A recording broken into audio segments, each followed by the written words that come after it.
XSFM입니다. I D W K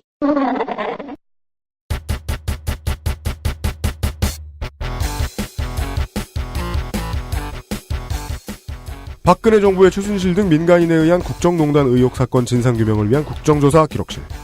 당시의 대통령 비서실장, 비선실세의 주변 인물들이 등장한 2016년 12월 7일에 2차 청문회를 정리해드립니다.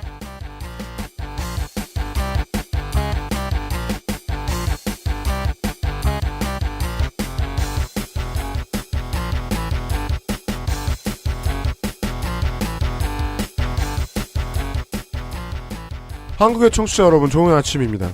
네, 안녕하십니까. 네, 안녕하십니까. 네, 저희들은 XSFM의 비상시국대책위원회입니다. 간사 UMC입니다. 네, 안녕하십니까. 소개하겠습니다. 네.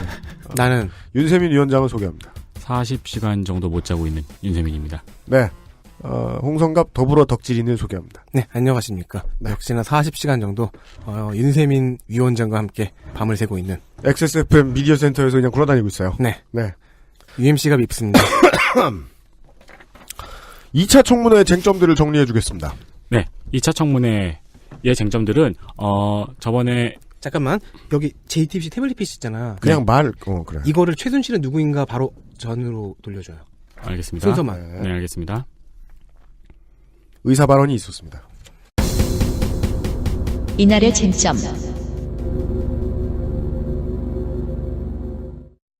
2차 청문회의 주요 쟁점은 먼저 세월호 7시간입니다. 네. 세월호 7시간과 연관된 주요 인물은 김기춘입니다. 네. 그리고 키플레이어죠. 네. 네. 그리고 문화, 정치, 행정에 관련된 블랙리스트 역시 쟁점인데요. 이 역시 주요 인물은 김기춘입니다. 그렇습니다. 또한 인사청탁과 부정, 이에 관련된 주요 인물은 차은택, 고영태, 김종, 조원동, 노태강입니다. 네. 비선조직 내의 관계와 내분, 주요 인물은 차은택, 고영태, 장시호입니다. 그렇습니다. 문화창조융합벨트, 주요 인물은 차은택, 여명숙입니다. 평창 올림픽 관련한 그 16억 16억의 3인이라고 저희는 부르고 있습니다. 네, 16억을 후원해준 것과 관련된 3인. 이 3인의 주요 인물은 장시호, 김종, 그리고 김재열입니다. 네. 다 증인들입니다. 네, 맞습니다. 또한 JTBC 태블릿 PC와 관련된 이야기가 있죠. 누가 줬냐, 왜 줬냐, 언제 줬냐 등등등. 그쵸. 누구 거냐. 누구 거냐. 네. 이와 관련된. 이거 삼성 거다. 이래서는 안 되겠다. 이와 관련된 주요 인물은 차은택, 고영태, 장시호입니다. 였습니다. 네. 마지막으로 최순실은 누구인가? 최는 누구인가? 네. 주요 인물은 김기춘, 차은택, 고영태, 장시호, 김종입니다. 네. 이것은 이제 딱 상상해 보시더라도 증인들이 배수진을 치고 나왔다. 그러면 모른다부터 시작할 것이다. 그렇습니다. 네. 그렇죠. 그것이 바로 이제 이재용 황태자께서 네. 몸소 보여주신 스킬 아니겠습니까? 네. 무적의 스킬이다. 또한 특징이 있죠. 어제가 아니죠. 1차 청문회에 참석한 사람들은 누군가는 청문회의 도같은 혹은 옆에 조언해줄 사람이 많은 통역자도 있는. 그렇죠. 네. 어쨌든 그런 강적들이었는데 오늘 참가하는 사람들은 개인들이요, 개인. 민간인들. 네. 네. 매드 박사 한 사람 빼고. 네. 그렇기 때문에 그 균열을 파고 들어갈 수 있는 가능성이 높은 인물들이라는 그런 청문회였습니다. 네. 그래서 꽤 보는 재미가 오래 두고 보는 재미가 있었고요. 장기전을 보는 재미. 맞아요. 교보문고 현판 같았어요. 한두 명씩 조금씩 망가져가는 재미? 오래 두고 보니 망가진다. 너도 그럴 것이다. 그런데 이 인물이 그럴 줄은 정말 몰랐죠. 자, 누굽니까? 아니, 광고 들어야죠. 흥분하지 마세요. 네. 네. 빨리 끝내고 싶어서. 네. 김성태 위원장이, 김종 증인에게 했던 말을 반대로 해보죠. 가급적 고개를 숙이세요. 박근혜 정부의 최순실 등 민간인에 의한 국정농단 의혹 사건 진상규명을 위한 국정조사 기록실 두 번째 시간입니다. 쟁점들을 짚어드렸습니다. 참여하는 그 조사위원들은 저희들이 어떻게 선발했나, 누가 나왔나 같은 경우에는 어제 방송 앞부분을 들어보시면 되겠습니다. 광고를 듣고 와서 각각의 증인들이 어떤 이야기를 했는지, 어떤 쟁점에 걸려 있는지들을 정리해서 해석해보도록 하겠습니다. 그것은 알기 싫다는 에브리온 TV 다 따져봐도 결론은 아로니아진. 용산에 가면 꼭 가보고 싶은 컴스테이션. 솔직히 그렇진 않아요. 꼭 가보고 싶지는 않으세요? 가면 담배를 너무 많이 피게 돼요. 일단 가면 나는 인사하러 갔는데 인사하자마자 나와봐. 담배 피자. 또 피고. 바른 선택 1599 대리운전. 나의 마지막 시도 퍼펙트 25 전화영어. 김치가 생각날 땐 콕 집어 콕 김치에서 도와주고 있습니다. XSFM입니다. 언제까지나 마지막 선택. 아로니아 진. 콕 집어 콕. 식구가 많아도 나 혼자 살아도 김치는 콕 집어 콕. 시원한 백김치, 감칠맛의 갓김치, 아삭한 총각김치. 무게도 포장도 원하는 만큼 다양해요. 그러니까 김치가 생각날 땐 콕 집어 콕. 운명의 탄핵 표결 시간이 지금 얼마 남지 않았죠. 청취자 여러분이 들으실 때는 혹은 지나갔을 수도 있습니다. 결과를 아시고 들으실 수도 있겠죠. 저희들이 녹음을 하는 시간에는 전날 저녁인데요. 지금의 가장 빠르게 나와 있는 속보는 검사 출신인 민주당의 백혜련 의원이 대통령이 현재 지금 법무장관더러 김현웅 법무장관더러 박근혜 최순실 게이트에 대한 수사 지휘권을 네가 직접 발동하라라고 지시를 했다면서 민주당발 애드벌룬이 나왔습니다. 민주당 측 애드벌룬은 이런 기능을 하죠. 정부 여당이 애드벌룬을 띄우면 그거에 구멍을 내가지고 바람을 꺼트리는 역할을 합니다. 패트리어트 미사일. 그렇습니다. 정확히 격추된 분위기입니다. 그래서 지금 거기까지 지금 저희들은 업데이트를 받고 있고요. 예. 아무튼 표결 전국 때문에 좀 시끄럽기 전에 더 시끄러워지기 전에 청문회 기록들을 마지막으로 한 번 더 짚어보고자 합니다. 1차 청문회 이야기와 다르게 2차 청문회는 드래프트 넘버1부터 시작하네요. 네. 물론 실제로는 넘버2입니다. 원래대로 하면은 최순실 범인이 오늘 2차 청문회에 나왔었어야 되니까. 최순실 피의자라고 하죠. 네. 최순실 피의자가. 네. 네, 그렇죠. 원래는 CWS가 먼저 나왔어야 되는데 네. WKC가 먼저 나왔습니다. 그렇습니다. 증인 김기춘. 김기춘입니다. 기억, 치읓. 네. 1939년 경남 거제 출생, 경남고 졸업, 서울대학 법학과 형사법으로 역시 서울대학에서 석사와 박사를 땄습니다. 그렇습니다. 제가 이렇게 써놨어요. 역사에도 있고 현실에도 있는 사람.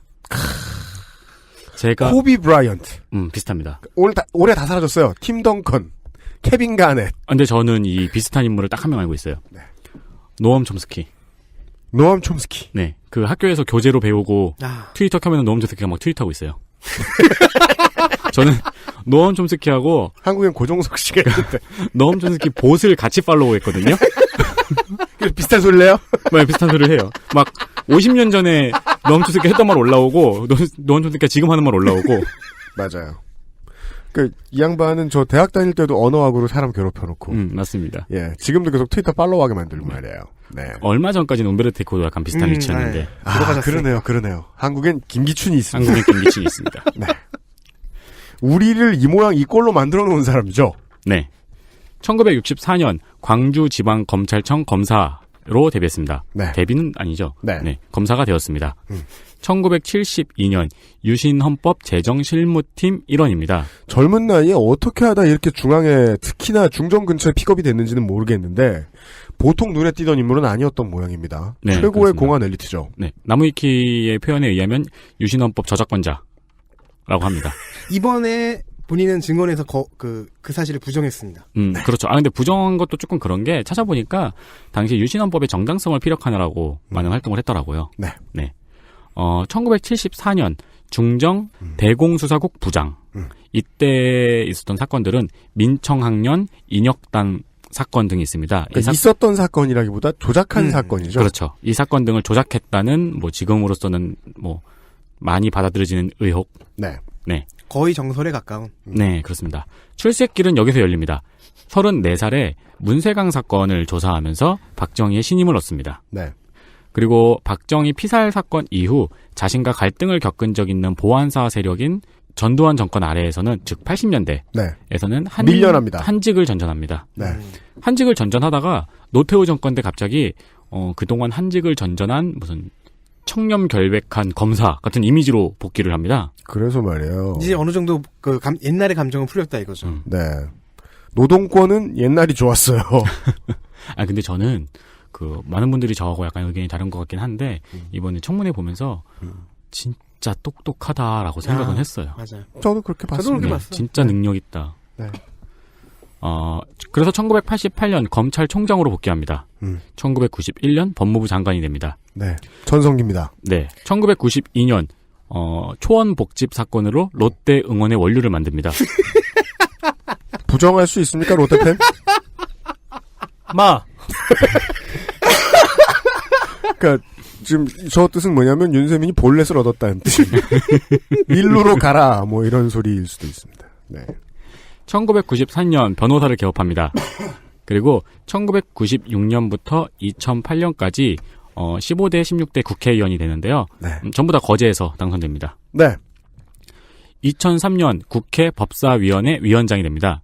그리고 이 당시 노무현 탄핵 심판 청구인이며 이후에 7인의 일원이었다는 것도 밝혀졌죠. 그렇습니다. 네. 2013년 8월부터 2015년 2월까지 청와대 대통령 비서실 비서실장으로 역임을 합니다. 역대 최고령 비서실장이었습니다. 그렇습니다. 이 당시에 대해서는 뭐 여러분들도 많이 알고 계시죠. 별명이 막강한 권력으로 인해서 뭐 기춘대왕군이라든가 왕실장이라든가. 그렇습니다. 물론 뭐 저희 방송에서도 김기춘이 의심스럽다 이런 식으로 말씀드렸지만 저희들은 분명히 여러 번 얘기했습니다. 뒤에 또 누가 있다. 뒤에 또 누가 있다. 처음에 가장 의심받았던 인물이죠. 김기춘. 네. 가장 강력한 실세로서 말이죠. 그렇습니다. 그리고 2016년에 영화 자백에 본인 역으로 출연했습니다. 이 늦깎이 배우예요. 네, 데뷔했습니다. 다큐멘터리 배우라는 직업처럼 형용 모순이 없는 것 같아요. 음악에 데뷔했어요. 전 이게 너무 웃긴 게 뭐냐면은 이 김기춘 씨에 대한 포털 프로필을 보잖아요. 네. 포털 프로필 보면서 보안 어쩌고 70 몇 년 하다가 쭉 내리니까 필모그래피. 영화 자백. 본인 역. 네. 매우 사실적인 연기를 펼쳐주셨더군요. 그리고 이거 제가 이 프로필을 윤세민 기자한테 받아서 편집하다가 빼먹은 게 있네요. 네. 15, 16대만이 아니라 17대에도 국회의원이었습니다. 네, 알겠습니다. 네. 삼선 의원이네요. 네. 의사 진행해 주십시오. 김기춘을 전에 저희 쪽이 프로그램에서도 네. 옛날에 다룬 적이 있죠. 네. 그때 이렇게 평을 했었습니다. 출세를 위해 온 인생 내내 최선을 다해 달려온 사람. 그럼요. 네. 지치지도 않았어요. 저희 같은 사람과는 근본부터 다른 사람. 이제 김기춘의 2차 청문회 태도를 보면서 제가 가장 감동받았던 건 이거였습니다. 야, 나는 지금 하는 일도 몇 년 못 버틸 것 같은데 저 사람은 저 나이에 열정이 어쩜 그렇게 대단한가. 지금도 놓지 않고 싶은 게 너무 많고 네. 그것이 무엇인지 정확히 인지하고 있으며 그것에 대한 집중력이 흐트러지지도 않았다. 그리고 그걸 지키려면 어떻게 해야 하는지 안다. 알았고 까먹지도 않았고 흐트러지지도 않았다는 거예요. 실행할 능력도 있다. 그렇죠. 어쨌든 컨셉 자체, 즉 전략 자체는 이재용과 같습니다. 범죄보단 무능. 네. 그리고 이재용의 버금가는 네. 엄청난 회피 방어 기술을 보여줍니다. 전날에 이어서 네. 이 2차에서도 이런 마스터의 달인의 기술을 거장의 묘기를 볼 줄 누가 알았겠습니까? 그렇습니다. 근데 저는 개인적으로 이재용보다 능수능란했다고 생각하는 게 네. 답변을 한 번도 안 끊겼고 네. 끝까지 그러니까 증인석의 마이크가 꺼지지 않는다는 걸 10분 활용해가지고 심지어 의원이 오디오가 겹치게 하면서까지. 네, 의원이 질문하지 않았는데도 담화의 마지막을 항상 가져왔어요. 전략은 같은데 연기하는 캐릭터는 약간 달랐어요. 거의 지난 시즌에 만약에 출전을 했다면 BY를 이기지 않았겠네요. 우습게. 네. 이재용이 불쌍한 노현님의 캐릭터를 입었다면 김기춘은 불쌍하면서도 하지만 나는 잘못이 없다. 로 이 부분을 계속 믿습니다. 네. 무능과 잘못이 없다를 동시에 앞에다 갖다 놓고 네. 잘못이 없다를 조금 앞에다 밀어놓습니다. 네. 절대 몸통이 아닌 힘없는 얼굴 마담의 네. 컨셉에서 단 1cm도 빠져나가지 않다가 후반에 그 저녁 시간에 네. DC 인사이드 주식 갤러리의 유저 한 명이 네. 박영선 의원에게 제보한 것 때문에 네. 그 정보 때문에 박살 직전까지 추락해버립니다. 저는 말이에요. 이런 반전이 유식대장이 살면서 무슨 죄를 지었어도 다 사해줘야 된다. 다 사해줘야 된다. 1차에서의 가장 핫한 플레이어는 아무래도 이재용이었는데 다른 의미로 이날의 가장 핫한 플레이어는 김기춘이었습니다. 질문 점유율도 가장 높았고요. 네. 노회한 이 유신분당 기춘아재께는 치욕이었던 날입니다. 유신의 빈스 맥맨이죠. 그쵸. 박정희가 유신의 헐크 호건이었다면 진짜 체제의 주인이죠. 그게 다 까였어요. 네. 자, 이렇게 이날에 집중포화를 받아야 했던 이유는 이 사람이 네. 세월호 참사 당시 그리고 최순실이 한창 열심히 퍼펫 놀이를 하고 있을 때, 인형 놀이를 하고 있을 때 네. 비서실장이었기 때문입니다. 그렇습니다. 세월호 7시간 그리고 최순실이 저질렀던 인사청탁 부정 온갖 국정농단에 대해서 키를 쥐고 있다. 그 안으로 들어가서 빠져있는 퍼즐 조각들을 찾아내는 그 문에 열쇠를 갖고 있는 사람이기 때문입니다. 그래서요. 일단 세월호 7시간부터 시작을 합니다. 근데 열심히 물어요. 김기춘의 대답은 늘 같습니다. 이것은 경호실 소관이라 제가 모르고. 누가 들어왔는지는 경호실 소관이다. 박근혜 대통령이 무엇을 내실에서 무엇을, 관저에서 무엇을 했는지는 비서실장이 모른다. 아, 그거는 인사수석이 하는 것이고. 네, 그거는 민정수석이 하는 것이고.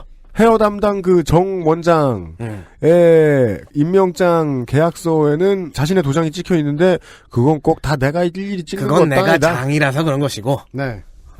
능수능란합니다. 네. 비서실장이라는 직위의 영향력, 권한 이런 거를 가능한 한 최소한으로 축소해서 설명을 합니다. 그래서 얼핏 들으면 수긍할 수 있는 논리를 펴요. 중요한 표현이 나왔습니다. 이게 얼핏 들으면 수긍할 수 있는 논리를 펴니다. 어떻게 해야 수긍할 수 있냐면 이게 똑같은 전략을 사용한 이재용과 다른 점입니다. 저 사람이 힘이 없다라고 생각하면 모든 걸 수긍할 수 있게 돼요. 네. 네. 이재용은 무조건 사고가 기억 못함. 저는 무능합니다로 일관했는데 이분은 더 한 수 위에요. 네. 나는 이래서 무능하고 저래서 무능하다. 네, 그 부분이 들어가는 거죠. 네. 특히나 이제 아까 말씀해주신 대통령이 관저에 있는 시간 이거를 철저하게 사생활 즉 나는 공적인 업무를 보조하는 비서실장이기 때문에 사적인 부분에 대해서는 난 모른다. 머리를 어떻게 하는지 내가 어떻게 하냐. 7시간 동안 관저에 계셔서 나는 서면 보고만 드렸을 뿐이다. 주사를 맞았으면 뭘 맞았는데 내가 어떻게 하냐. 거기 계신지 안 계신지 내가 어떻게 하느냐. 라는 식으로 갔다는 거죠. 그래서 모른다 내지는 나는 내 입장에서는 모를 수 있다. 라는 주장에 힘을 싣습니다. 준비가 매우 잘 돼 있었습니다. 그렇습니다. 이 사람이 최순실을 언제부터 알고 있었느냐는 꽤 중요한 쟁점이 됩니다. 이 시점이 언제냐에 따라서 여러 가지가 풀리거나 추측이 가능해져요. 자, 세월호 7시간의 행방을 은폐하고 있는 이유가 최순실의 존재와 연결되면요. 단번에 이 퍼즐 조각이 맞춰지면 강한 추측이 가능해집니다. 그러면 수사가 들어갈 수 있죠. 네. 인사계의 부정에 관여했을 정황도 급격히 커집니다.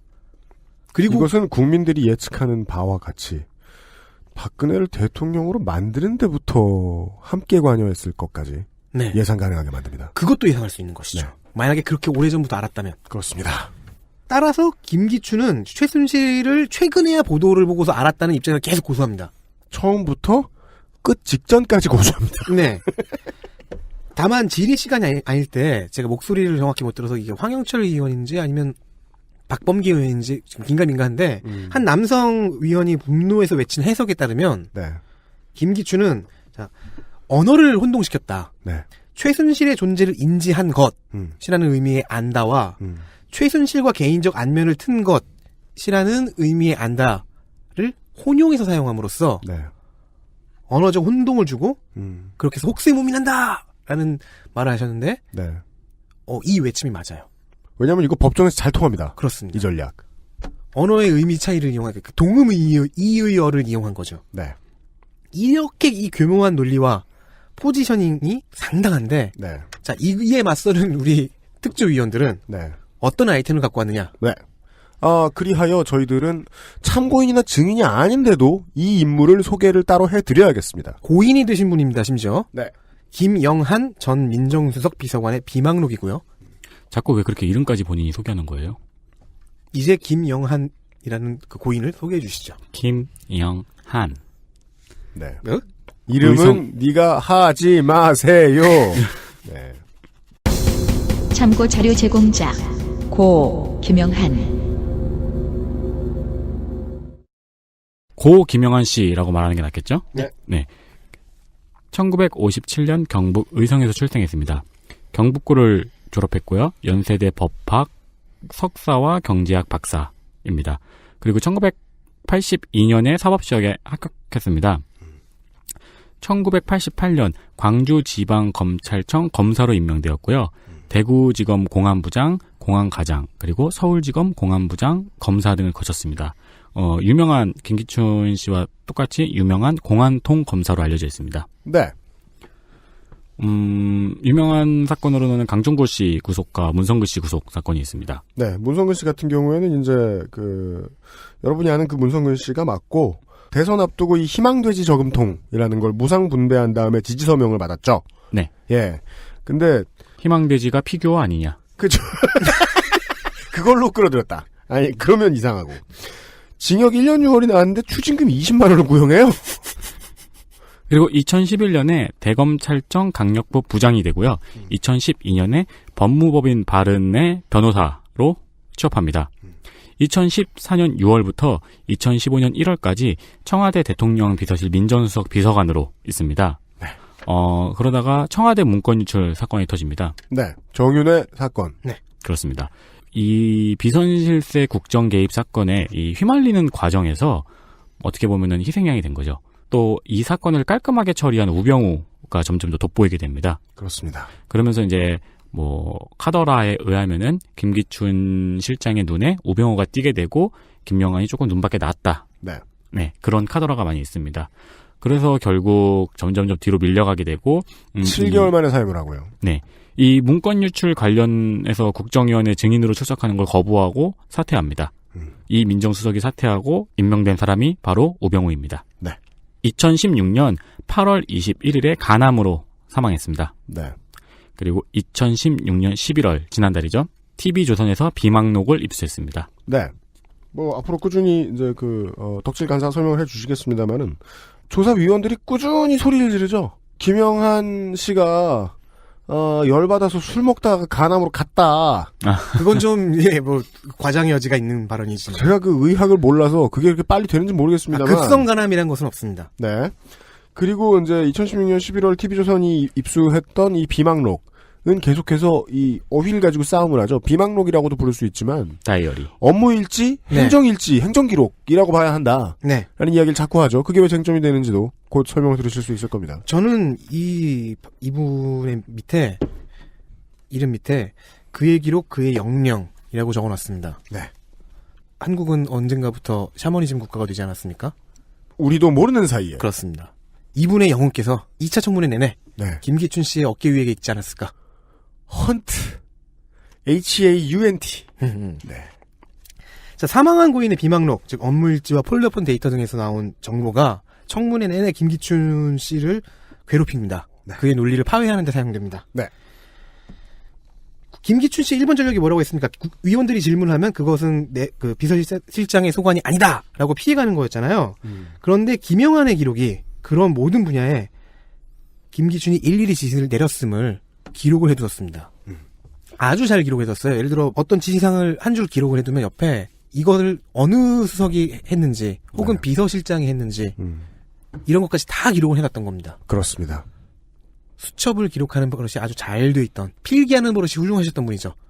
훌륭했던 사람입니다. 네. 네. 저도 되게 감탄을 했는데요. 저렇게까지 기록을 했나 근데 저도 이제 업무용으로 다이어리를 사용하면서 느껴본 바에 의하면은 그렇게 기록을 잘하는 거는 보통 그렇게 정말 기록을 잘하시는 경우도 있고요. 써먹으려고. 아니요. 정말로 그 말을 놓치면 안 되는 경우도. 그렇죠. 그런 경우도 있죠. 네, 네. 저는 다른 생각도 했어요. 저래야 공부를 잘하는구나. 네. 아까 내 윤세민 인생아. 위원장의 이야기에서 추측할 수 있는 건 그거예요. 잘 기억하라고 위에서 누가 잔소리했구나. 이런 생각도 해봤습니다. 김영환 씨는 박근혜 대통령의 수첩 이미지를 제대로 활용한 것이 아닌가. 아니요. 따라할 수 있는 메모 스킬이 아니에요. 그렇긴 하죠. 네. 네. 본인의 메모 스킬을 네, 수첩에 적용한 것이 아니냐. 네. 어쨌든 이분의 그 수첩이 매우 훌륭한 아이템이 되었습니다. 네. 이런 식입니다. 제가 블랙리스트 이야기를 한다고 살짝 얘기를 드렸어요. 문화계, 그리고 정치계, 그리고 행정부에 이런 사람들을 쳐내라. 라는 지시를 누가 내렸다. 옆에 장이라고 써 있습니다. 비서실장이라는 의미였습니다. 즉 김기춘이 블랙리스트를 만들어서 내려보내라. 어느 수석이 무엇을 보고했다. 이런 것까지 다 써 있고 사진도 남아 있어요.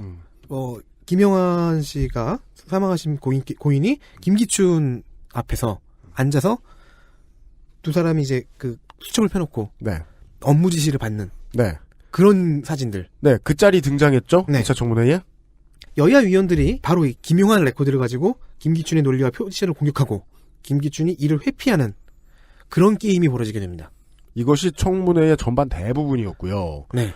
보면서 이제 김기춘 증인의 디펜스 전략이 이제 쉽게 눈에 보들어왔던 게 고인이 남겨놓은 기록은 아무리 크리티컬할지라도 믿지 못할 것으로 덮어 씌워버리면 되기 때문에 라는 아주 법을 잘 알고 있는 사람이라면 쉬운 돌파법을 사용을 했습니다. 이것은 공적인 기록이 아니라 사적인 기록이라는 것을 이용했죠. 게다가 믿을 수가 있느냐 등등등 그 망자가 절대로 입증해 줄 수 없는 것들을 네. 가지고 디펜스를 아주 수월하게 해내는 걸 보고 흥분한 그 야권의 몇몇 의원들이 날린 분노에서 날린 멘트들이 나왔을 때 저는 보면서 걱정했단 말이에요.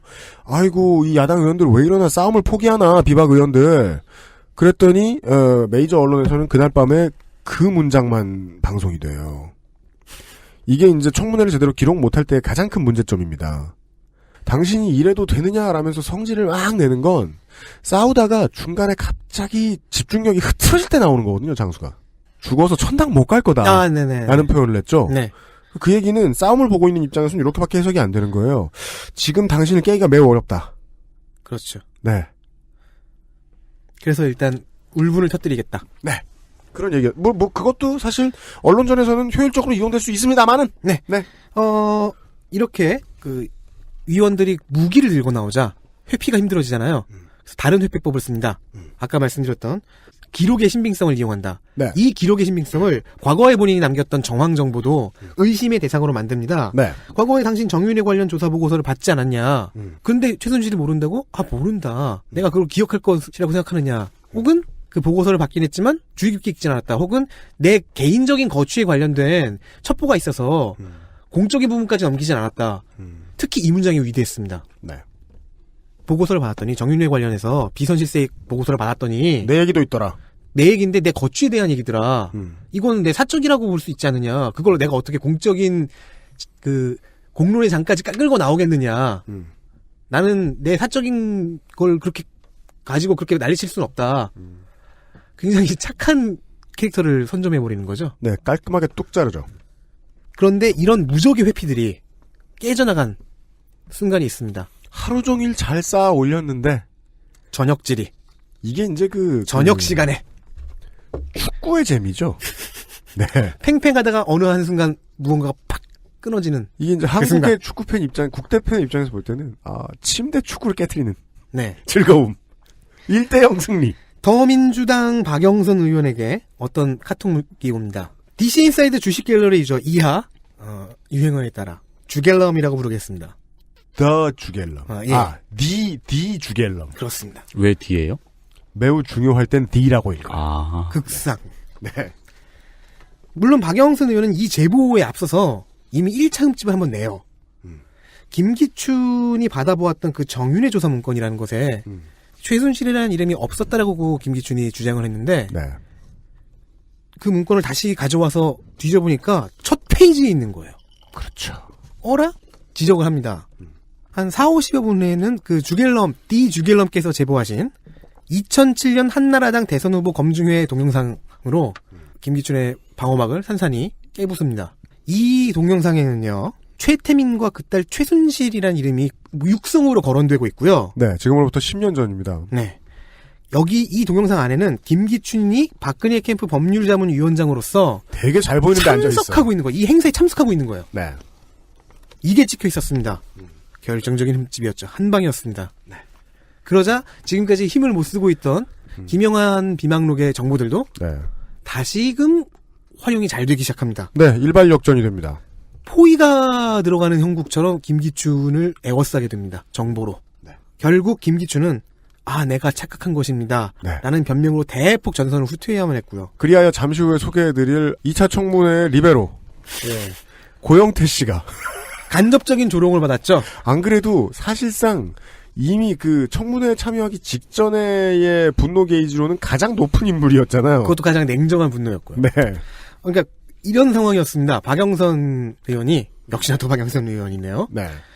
김기춘 의원의 거짓말에 지쳐서 고영태 증인에게 증인은 지금 여기서 가장 거짓말 잘하는 사람이 누구라고 생각하느냐. 네. 그랬더니 고영태 증인이 계시고 있으면서 네. 너무 어려운 질문을 물어보시는데 네. 지금 TV 보시는 분들이라면 네. 누군지 다 아시지 않겠느냐. 그렇죠. 갑자기 본인이 예능에 재능이 있음을 과시하기 시작해요. 언제 또 TV조선에서 만날 수 있을지 몰라요. 네. 네. 현재 김기춘 씨는 네. 어떻게든 도망갈 길을 다시 한번 찾고 있을 것입니다. 법적으로 도망갈 길을요. 네. 일단 2차 청문회까지의 싸움으로 보면 본인의 형량이 대폭 늘었어요. 그런가요? 유죄일 경우. 네. 유죄일 경우. 대폭 늘었어요. 왜냐면은 일단 이게 본인이 착각했다고 해서 위증은 피해갔거든요. 네. 아슬아슬하게. 네. 근데 만약에 좋은 검사가 붙는다면 이걸 위증으로 입증해낼 수도 있죠. 네. 최대 내란수계다. 최소 백담사다. 그러면 홍성갑 덕질 간사가 말 안 한 게 하나 있는데 네. 최순실이라는 이름이 울려 퍼진 회장에 단순히 앉아 있는 것만으로 네. 그건 아니죠. 네, 그건 아니죠. 왜냐면 그때 자고 졸 수도 있잖아요. 그런 자리가 얼마나 졸린데요. 네. 근데 당시 김기춘은 박근혜 캠프 법률자문위원장이었기 때문에 그러한 이슈에 대해서 대응을 해야 되는 그쵸. 자리였죠. 네. 근데 이제 그래서 그걸 그걸 유심히 듣고 있는. 물어보니까 밑에 사람이 다 알아서 했다. 그러니까 이것은 이제 나는 아무것도 안 했다. 청문회를 꾸준히 지켜보던 사람 입장에서는 이건 HP와도 관련이 있는 것 같은 거예요. 그렇죠. 왜냐면 오전에 김기춘은 엄청난 플레이를 보여줬죠. 오전 만화의 김기춘이었으면 이 동영상을 본 다음에 정확하게 오전에 쓰던 플레이를 동일하게 썼을 겁니다. 어떻게 해요? 대선 후보의 법률자문위원장이라는 게 밑에 변호사들이 다 알아서 하고 나는 도장만 찍어주는 사람이라고 했었으면 돼요. 나는 허울뿐인 얼굴마담이었다. 주갤럼이 왜 위대했냐면 다 끝난 타이밍이라고 생각했을 타이밍에 찔렀기 때문이에요. 그렇습니다. 예. 그리고 거기에는 체력도 관련이 있지 않을까라고 저는 보던 입장에선 그런 생각이 들었습니다. 여튼 그래서 확실히 네. 이번 청문회 때 청문회 보는 법을 아마 많은 분들이 알았을 것 같아요. 네. 청문회는 10시간 동안 싸우다가 돌려치다가 체력 떨어졌을 때 건져 올리는 싸움이다. 그리고 증인 측은 언제나 침대 죽굴 하게 돼 있어요. 맞아요. 중동에서 배워온 기술이야. 아니 유명하잖아요. 그 전에 누구였죠? 이번에도 참여했었는데 회장 청문회 대처법 공개된 거 있었잖아요. 지루할 정도로 느릿느릿 이야기해라. 뭐 한 번씩 되물어라. 김기춘 그거 잘했죠. 네네네. 네. 그걸 본 주진영 1차 청문회 참고인이 그걸 패러디했죠. 빠르게 되묻기. 네. 짜증나게. 2번 묻지 말아라. 네. 그쪽은 2번 못 묻게 하고 자긴 2번 묻기. 네. 2차 청문회의 메인 이벤터를 만나보셨고요. 네. 예, 저희가 광고를 듣고 와서 그 다음 증인들을 보시죠. 쉬었다 가죠. XSFM입니다. 안녕하세요. 통화용 블루투스를 하루에 2번 충전해야 하는 컴스테이션의 이경식입니다. 방송을 많이 들으시다 보니 반가우셔서 처음 전화하시자마자 저를 안 쳐가는 고객님들이 계셔서 저는 제 기억력을 의심하며 깜짝깜짝 놀랍니다. 당연히 고객님을 모르기 때문입니다. 하지만 그 어색함이 지나면 고객님은 저와의 인연을 맺은 영원한 고객입니다. 물건을 사러 오셨다가 못 사게 말린다 해도 놀라지 마십시오. 컴스테이션에게 얼마나 파느냐보다 중요한 것은 고객이 얼마나 만족하는가입니다. 당신이 오는 것은 사러 올 때도 반갑지만 아닐 때도 반갑습니다. 컴스테이션은 조용한 형제들과 함께합니다. Excuse me. Why don't you call Perfect 25? 뭐? Perfect 25. 그래서 뭔데 그게? Perfect 25 English phone call service. 이거 말하는 거야? perfect25.com? Oh, you got it right. 카더라인지는 모르겠는데요. 김기춘 집무실에 걸려있는 문구라고 돌아다니는 게 있어가지고 제가 스크랩을 해놨었습니다. 영문으로 적혀있다고 합니다. 하지만 저는 영어를 모르니까 한글로 읽겠습니다. 소크라테스의 철학은 70세에 이뤄졌고 미켈란젤로는 시스티나 성당 벽화를 90세에 완성했으며 괴테는 파우스트를 82세에 마쳤다. 번역하면 나는 아직 청춘이다. 그렇죠. 김기춘에 대해서 설명을 시작하기 전에 UMC PD가 이야기했던 아직까지 놓치지 않고 있는 집중력. 그 열정. 에 대해서 엿볼 수 있죠. 하지만 투팍의 마지막 앨범은 27살에. 네. 냈습니다. 네. 그렇게 자신의 책을 또 홍보를. 아직 1판이 다 안 나갔어요. 그 두 번째 증인은 누굽니까? 차은택입니다. 네. 네. 증인 차은택. 굉장히 많이 들어보셨죠? 네. 그리고 어떤 분들은 저 차은택이 내가 옛날에 알았던 그 차은택이 맞나 싶으실 거예요. 맞을 거예요. 네. 친구분이 아닌 이상. 근데 친구인데 맞을 수도 있어요? 1969년생 휘문고를 졸업했습니다. 홍대 학부생 졸업이라고 많이 알려져 있는데 이에 대해서 많은 사람들이 어느 학부 졸업이냐를 따져 물었을 때 결코 그것을 찾을 수가 없다. 그래서 기자들이 찾아봤습니다. 백방 알아본 결과 상지대 공예학과 졸업, 이후 동국대 문화예술대학원 연극영화학 수료, 홍대 영상대학원 영상디자인 등등 이제 대학원을 많이 다녔어요. 2000년대 뮤직비디오계의 거장입니다. 드라마타이즈. 네, 맞습니다. 당시 드라마 형식의 뮤직비디오의 유행을 이끌었고요. 네. 요거는 제가 설명해 드릴 수 있을 것 같아요. 조금 손을 좀 풀다가 제가 다음 카페 지금은 거의 활동이 정지되어 있는, 활동이 정지된 지 10년이 넘어간 것 같습니다. 차은택 씨의 팬카페가 있었어요. 거기에서 저는 이제 비상시국 대책회의가 열심히 일을 하고 있을 때 저는 그 카페에 들어가서 유유히 뮤직비디오들 보고 있었어요.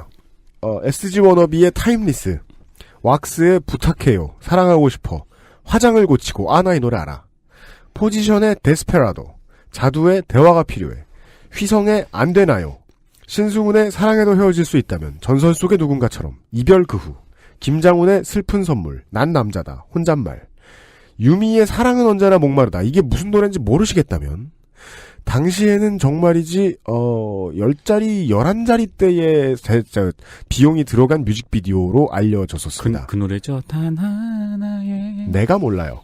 정우성 전지현 주연의 뮤직비디오였습니다. 이소은의 서방님, 이승환의 애원, 그대는 모릅니다, 당부, 천일 동안, 그대가 그대를, 세 가지 소원, 윤상의 마지막 거짓말, 브라운 아이즈의 벌써 1년, 점점, 이정현의 줄래, 유승준의 찾길 바래, 조성모의 네버, 이 불쌍한 이름이 나오네요. 이준호의 무죄의 기환. 광고는요, 무시무시합니다. 모토롤라, 야후, 에뛰드, 더블리치 트리트먼트, 환타, 켈로그, 금호 렌터카, 이자녹스, 99, 2001, 2002 엠넷 뮤직비디오 페스티벌 뮤직비디오 대상 감독상, 2005, 2006 골든디스크 뮤직비디오 감독상. 네. 69년생이라서 고려평준화 이전 세대죠. 휴문고를 나왔지만 고향이 그 근방인지는 확신할 수 없어요. 네. 차은택 감독은 본인만의 클리셰를 하나 만들어냈어요. 뭡니까? 모든 뮤직비디오와 광고 끝날 때쯤에 네. To be continued. 아, 그게 이 사람이 한 거예요? 네. 그거 왜 김현성의 해분 같은 거 도대체 2편 언제 나오냐? 그리고 절대 이어지게 만들질 않아요. 맞아요. 본인만의 클리셰입니다. 그 김현성 해분 뮤직비디오에서 마지막에 교통사고 당하고 대체 어떻게 되는지 SKT 붉은 악마 광고도 만들었다고 전해지고요. 제가 이건 좀 충격을 받은 건데 그 우리나라 광고 역대 광고 중 가장 좋은 광고 순위를 매겨본다면 저는 3위 안에 TTL을 집어넣거든요. 네. TTL 광고도 만들었더라고요. 네. 그리고 백지영의 사랑 아내의 작사가이기도 합니다. 그렇습니다. 저작권요. 이 노래는 또 훌륭한 노래잖아요. 그렇습니다. 이 노래는 그리고 백지영의 복귀를 화려하게 알렸던 맞아요. 노래죠. 2014년 갑자기 확 뛰어옵니다. 2014년 중반에 고영태를 통해 최순실을 소개받아 측근 인사가 됩니다. 네. 이후 8월 대통령 소속 문화융성위원회 위원에 임명됩니다. 위원회의 위원. 네. 이후 홍대 대학원 시절 지도교수인 김종덕이 같은 달 문체부 장관으로 임명되고 12월에는 외삼촌인 김상률 교수가 청와대 교육문화수석에 임명되고 친한 사이인 송성각은 한국콘텐츠진흥원장에 임명되었습니다. 여기서 나랑 친한 사이인 홍성갑은 그냥 덕질만 하고 앉았는데 집에서. 송성각입니다. 그렇습니다. 그러니까 저는 이 대목에서 오래된 우리의 클리셰 한 문장이 나오는 거죠. 뭔데요? 과연 우연일까? 왜. 아, 그렇죠. 네. 그것도 그건데 과연 우연이 아니라는 거 알아도 대단하잖아요. 그쵸.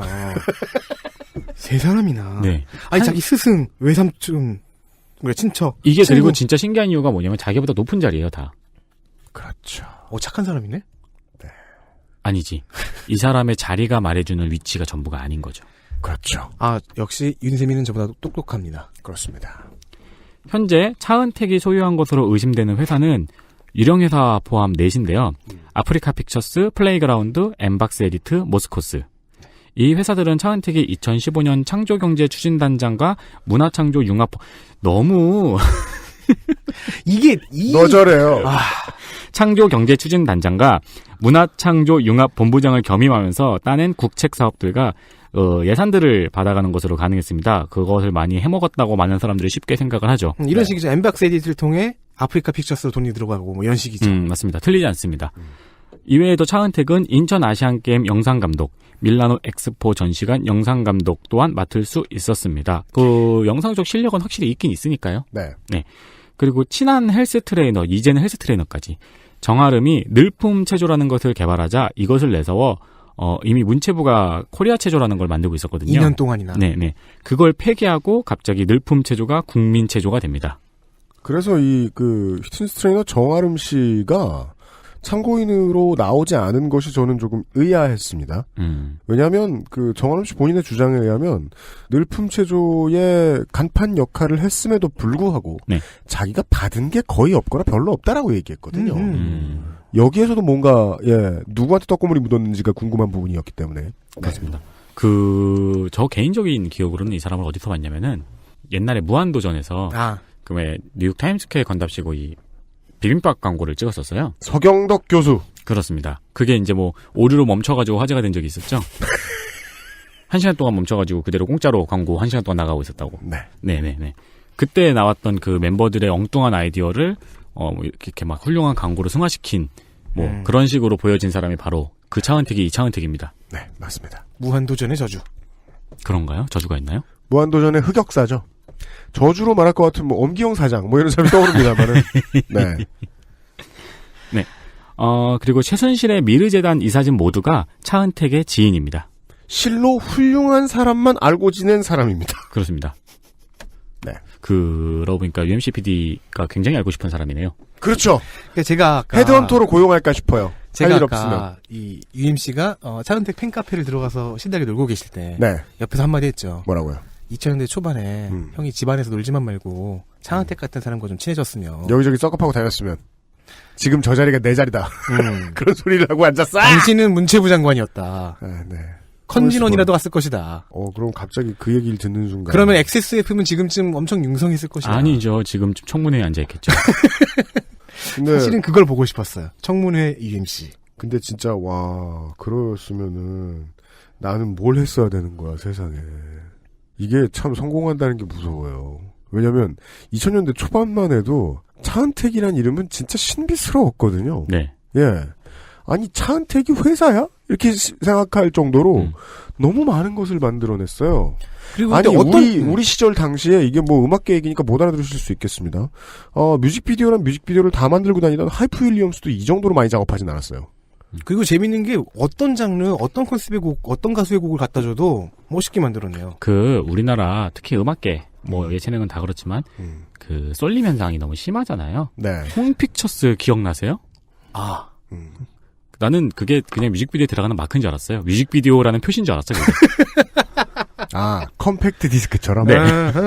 하여튼 20세기 말 21세기 초반에 뮤직비디오의 대명사였던 인물입니다. 뮤직비디오 감독에. 네, 그렇습니다. 그리고 개인적인 의견으로는 옷을 못 입는 것 같습니다. 그렇습니다.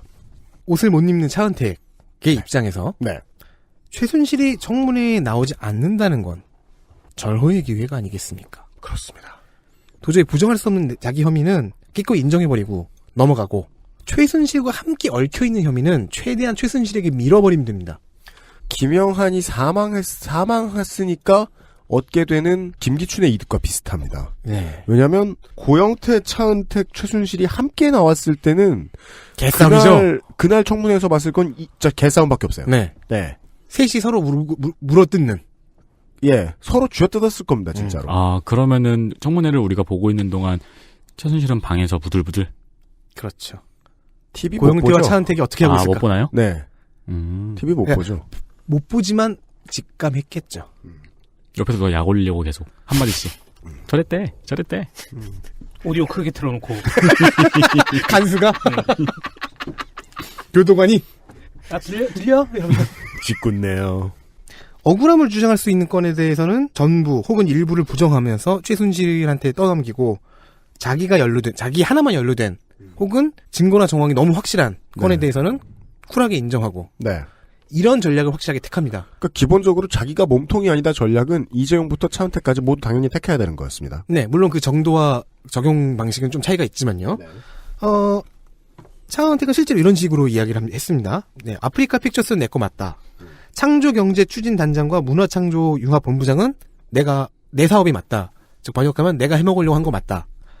그런데 플레이그라운드는 최순실이 가져가서 모든 것을 했기에 최순실 거라고 봐야 한다.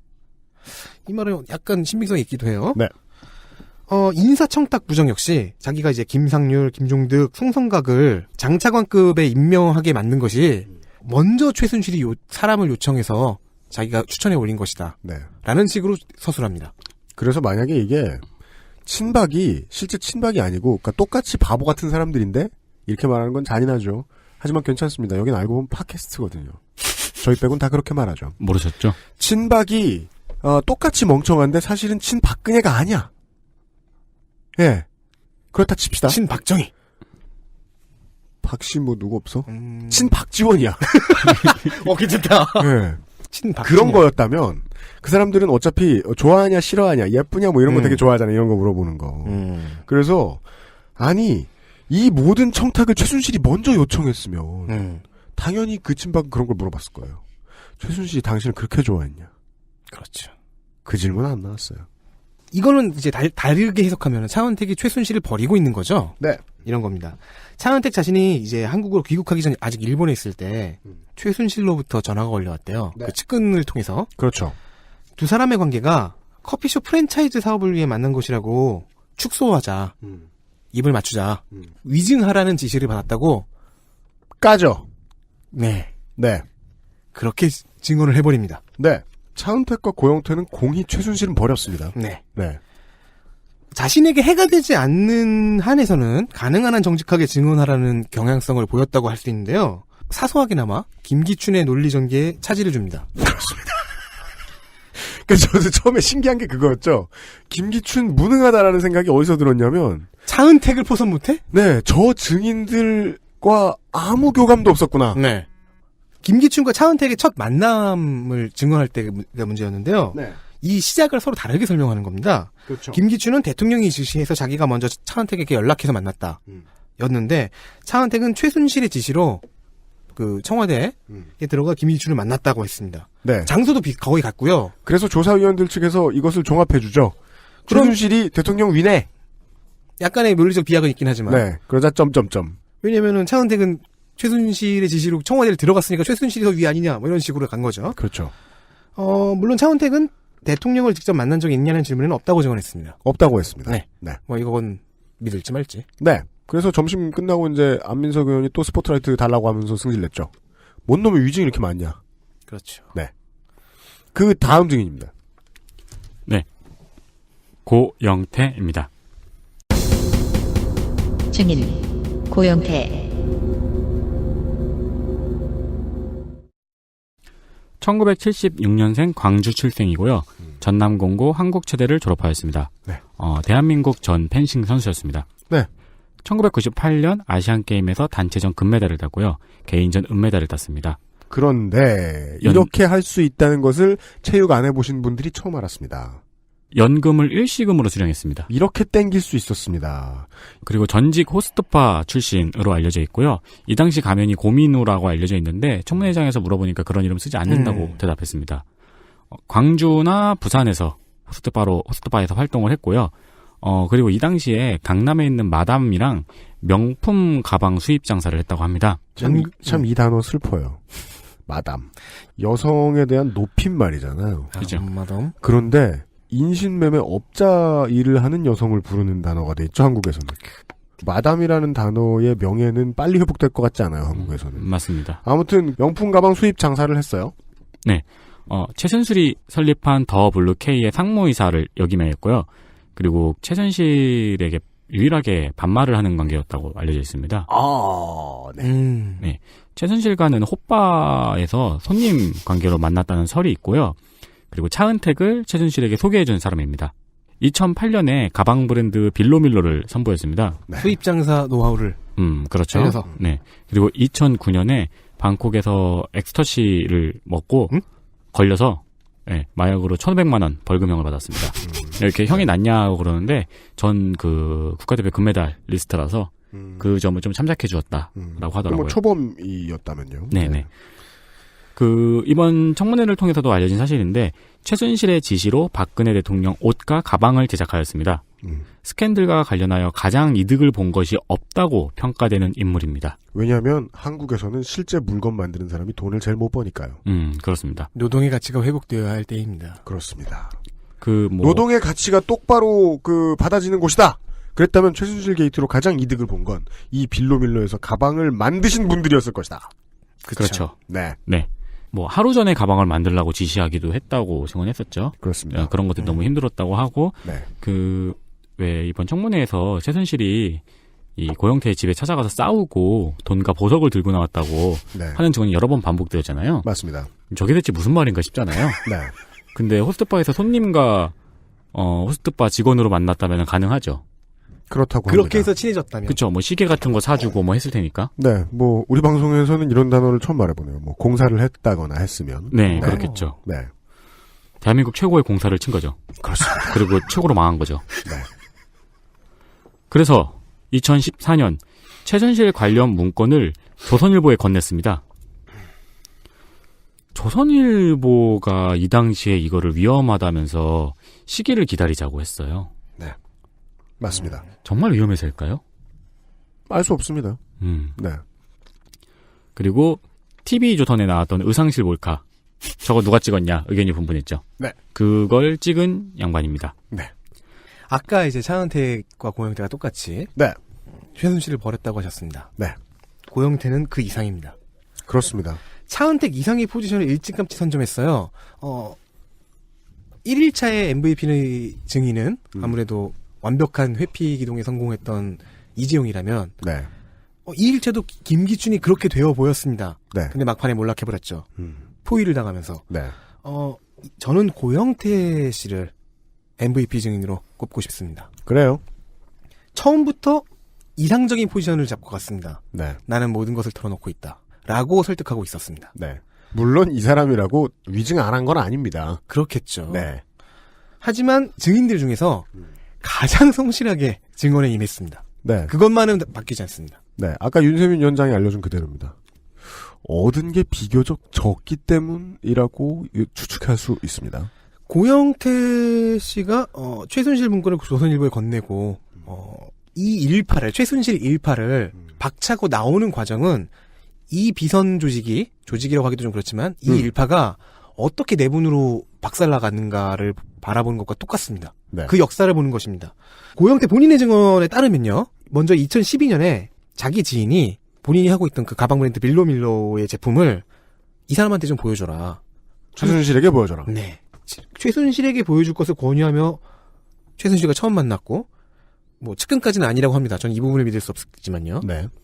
WK에서 일을 하게 되고 2014년에는 광고계 인사를 좀 소개시켜달라라는 요청에 의해 아는 동생이 일하는 회사의 장인 차은택을 소개해주게 되었다고 합니다. 네. 여기서 장인은 장인 어른이 아니고 장입니다. 고용주 장인. 네.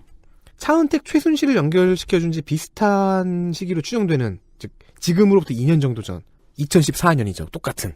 이때 고영태는 최순실과의 사이가 악화되었다고 증언을 합니다. 네. 아까 말한 두 사람 사이 싸움이 있었고 심지어 최순실이 고영태의 집에 들어가 물건과 돈을 들고 나왔다. 이 증언은 이제 차은택이 하는데요. 뒷받침이 되죠. 네. 관계 악화의 이유를 들어봤더니 자신과 자기 직원들에 대해 최순실이 폭언을 퍼붓고 인간 이하의 대우를 했다. 네.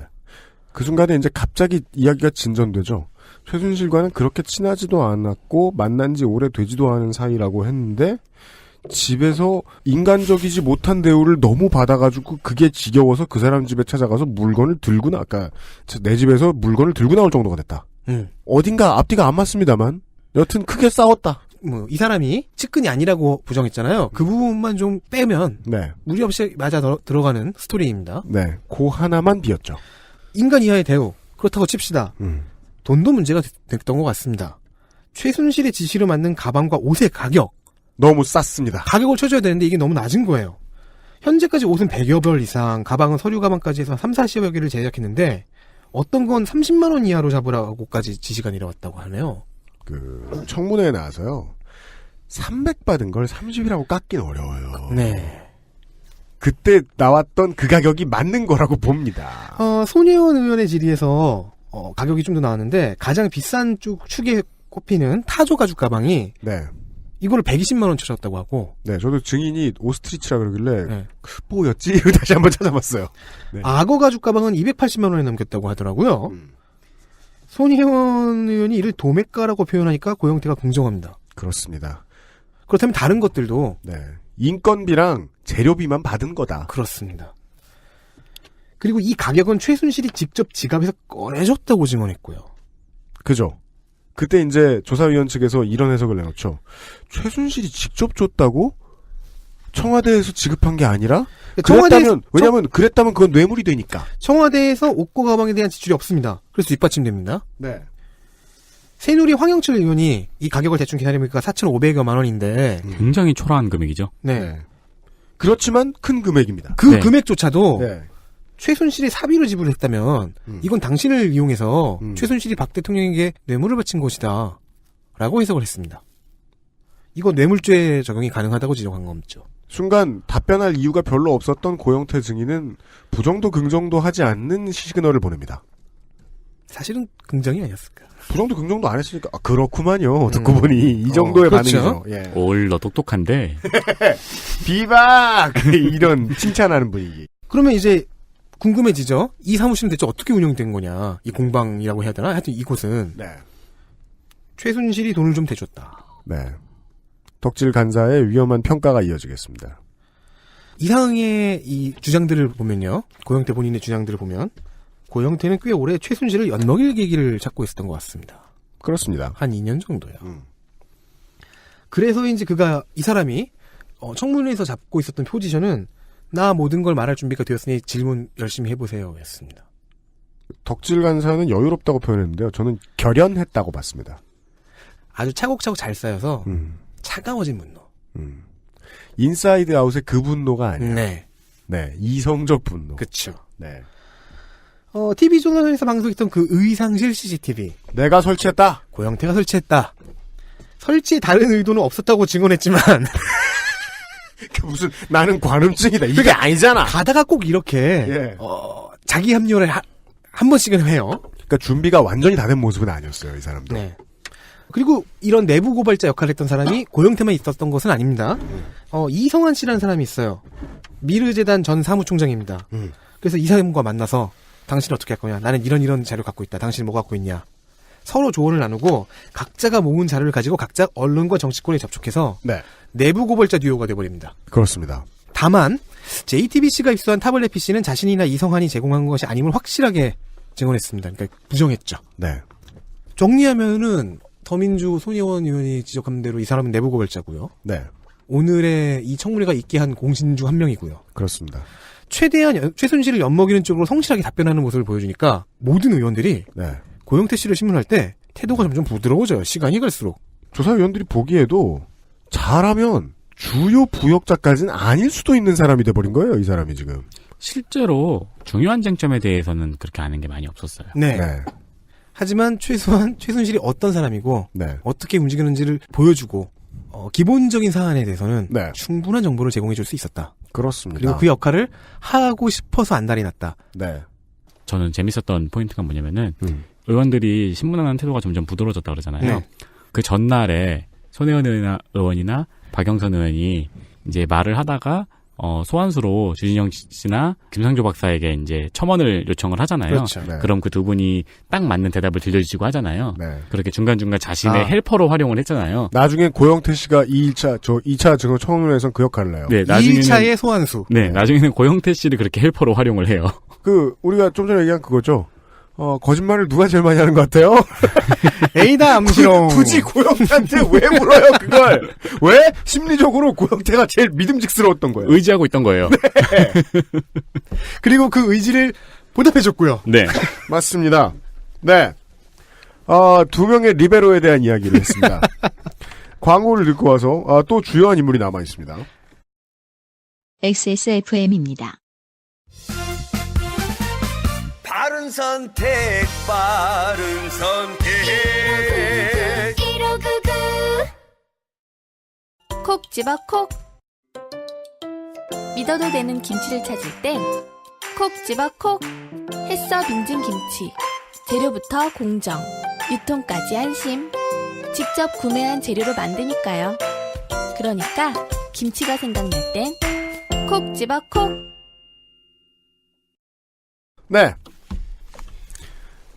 뭐 지옥에서 원수들이 만나 츤츤거린다면 아마 이런 모습을 보이지 않았겠느냐.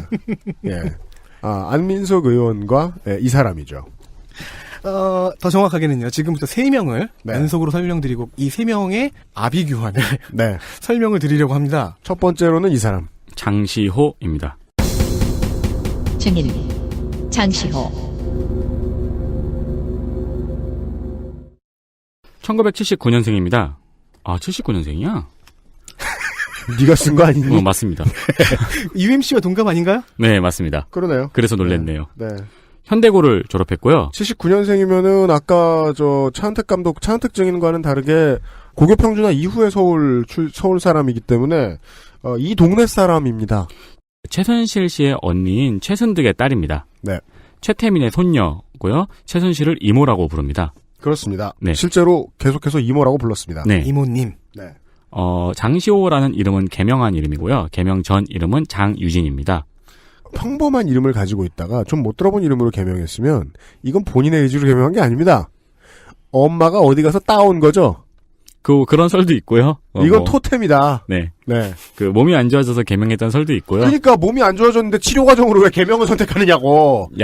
야노시오를 좋아했던 설도 있고요. 아니, 이 야매다 이건. 뭐로 보나. 야노. 네. 승마 특기생으로 연세대에 입학을 했습니다. 근데 학업 성적이 낮아서 부정 입학 의혹이 있습니다. 그렇고요. 본인은 실력으로 들어갔다고 증언했죠. 주장했죠. 네, 특기생으로 들어갔다고 주장을 했는데 이게 좋은 건 아닌데 고등학교 성적표까지 인터넷에 막 올라와 있더라고요. 그러니까요. 네. 그리고 2006년에 결혼을 했습니다. 이 결혼이 중요합니다. 네. 이 결혼식에 박근혜 대통령이 참석을 했습니다.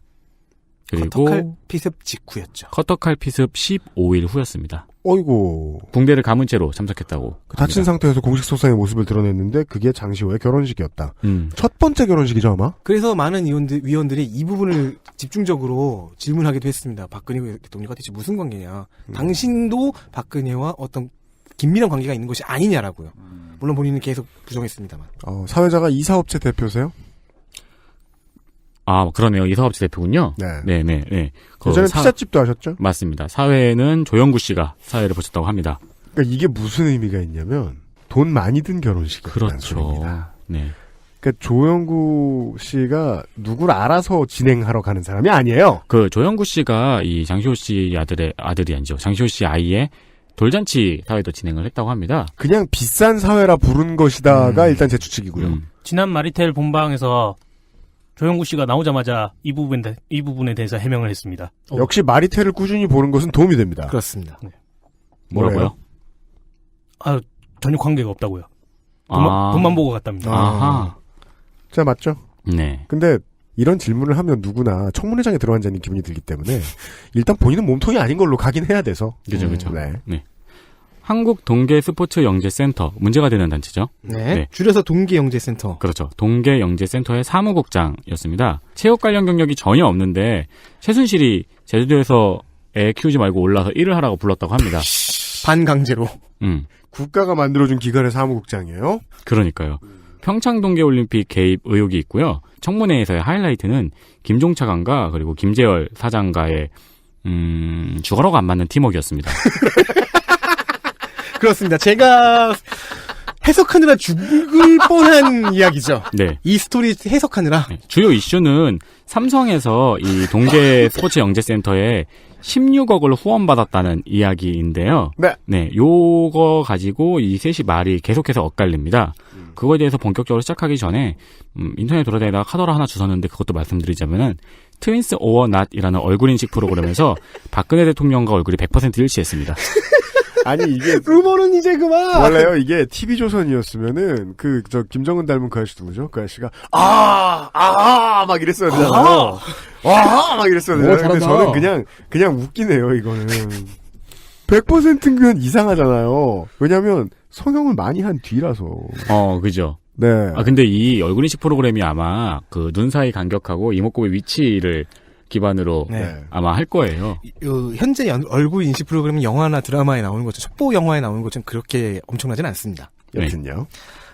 이 장시호 씨에 대한 신문은 두 가지 줄기를 타고 있습니다. 아까 그 결혼식을 통해서 말했던 최순실 박근혜와의 관계. 더 중요한 다른 하나가 방금 말한 동계영재센터라는 단체를 통해 삼성에서 돈을 받았는가. 네. 특히 이 돈 16억이 뜨거운 쟁점입니다. 여기서 관련자들 저희는 저와 윤세민은 16억의 3인이라고 부르는 이 세 명의 지리멸렬과 상호 모순이 백미입니다. 짱입니다. 저희는 이거를 이해하는데 일단 30분이 걸렸고요. 정리하는데 3시간이 걸렸습니다. 네.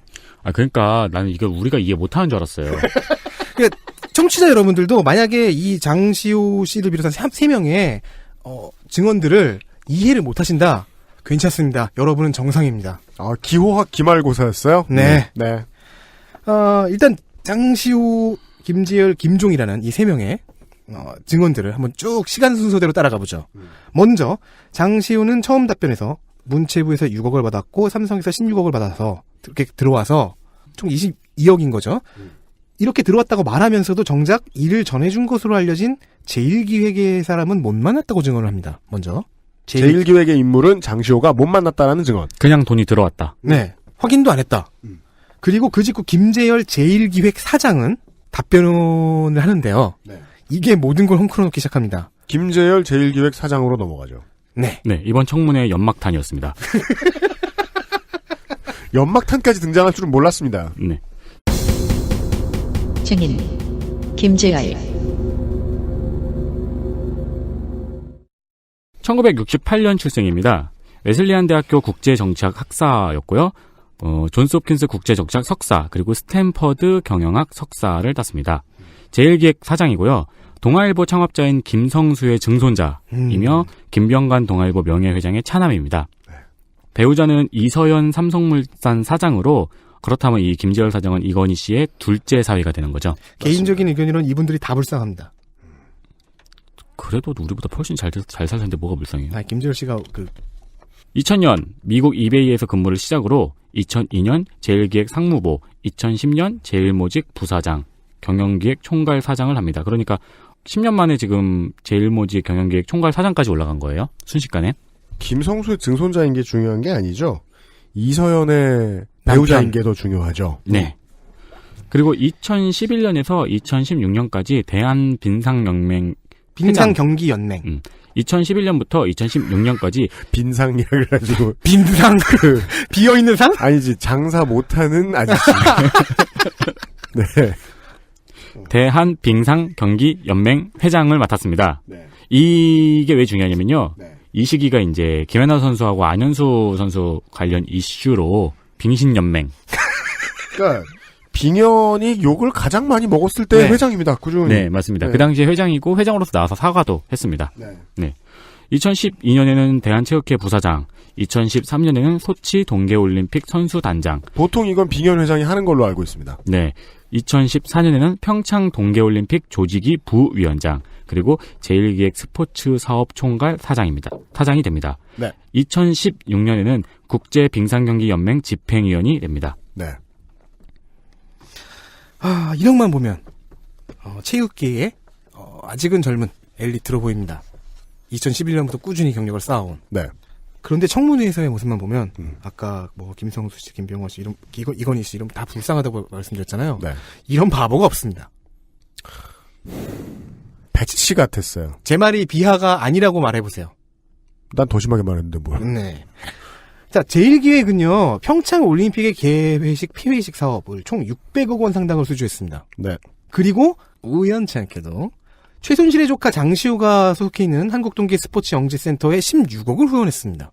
그림 어떠십니까? 16억 쓰고 600억 받았습니다. 자, 장시호는 아까 문체부에서 6억, 삼성에서 16억 받았고 그걸 전해준 것으로 알려져 있는 제1기획의 사람은 못 만났다고 했죠. 네.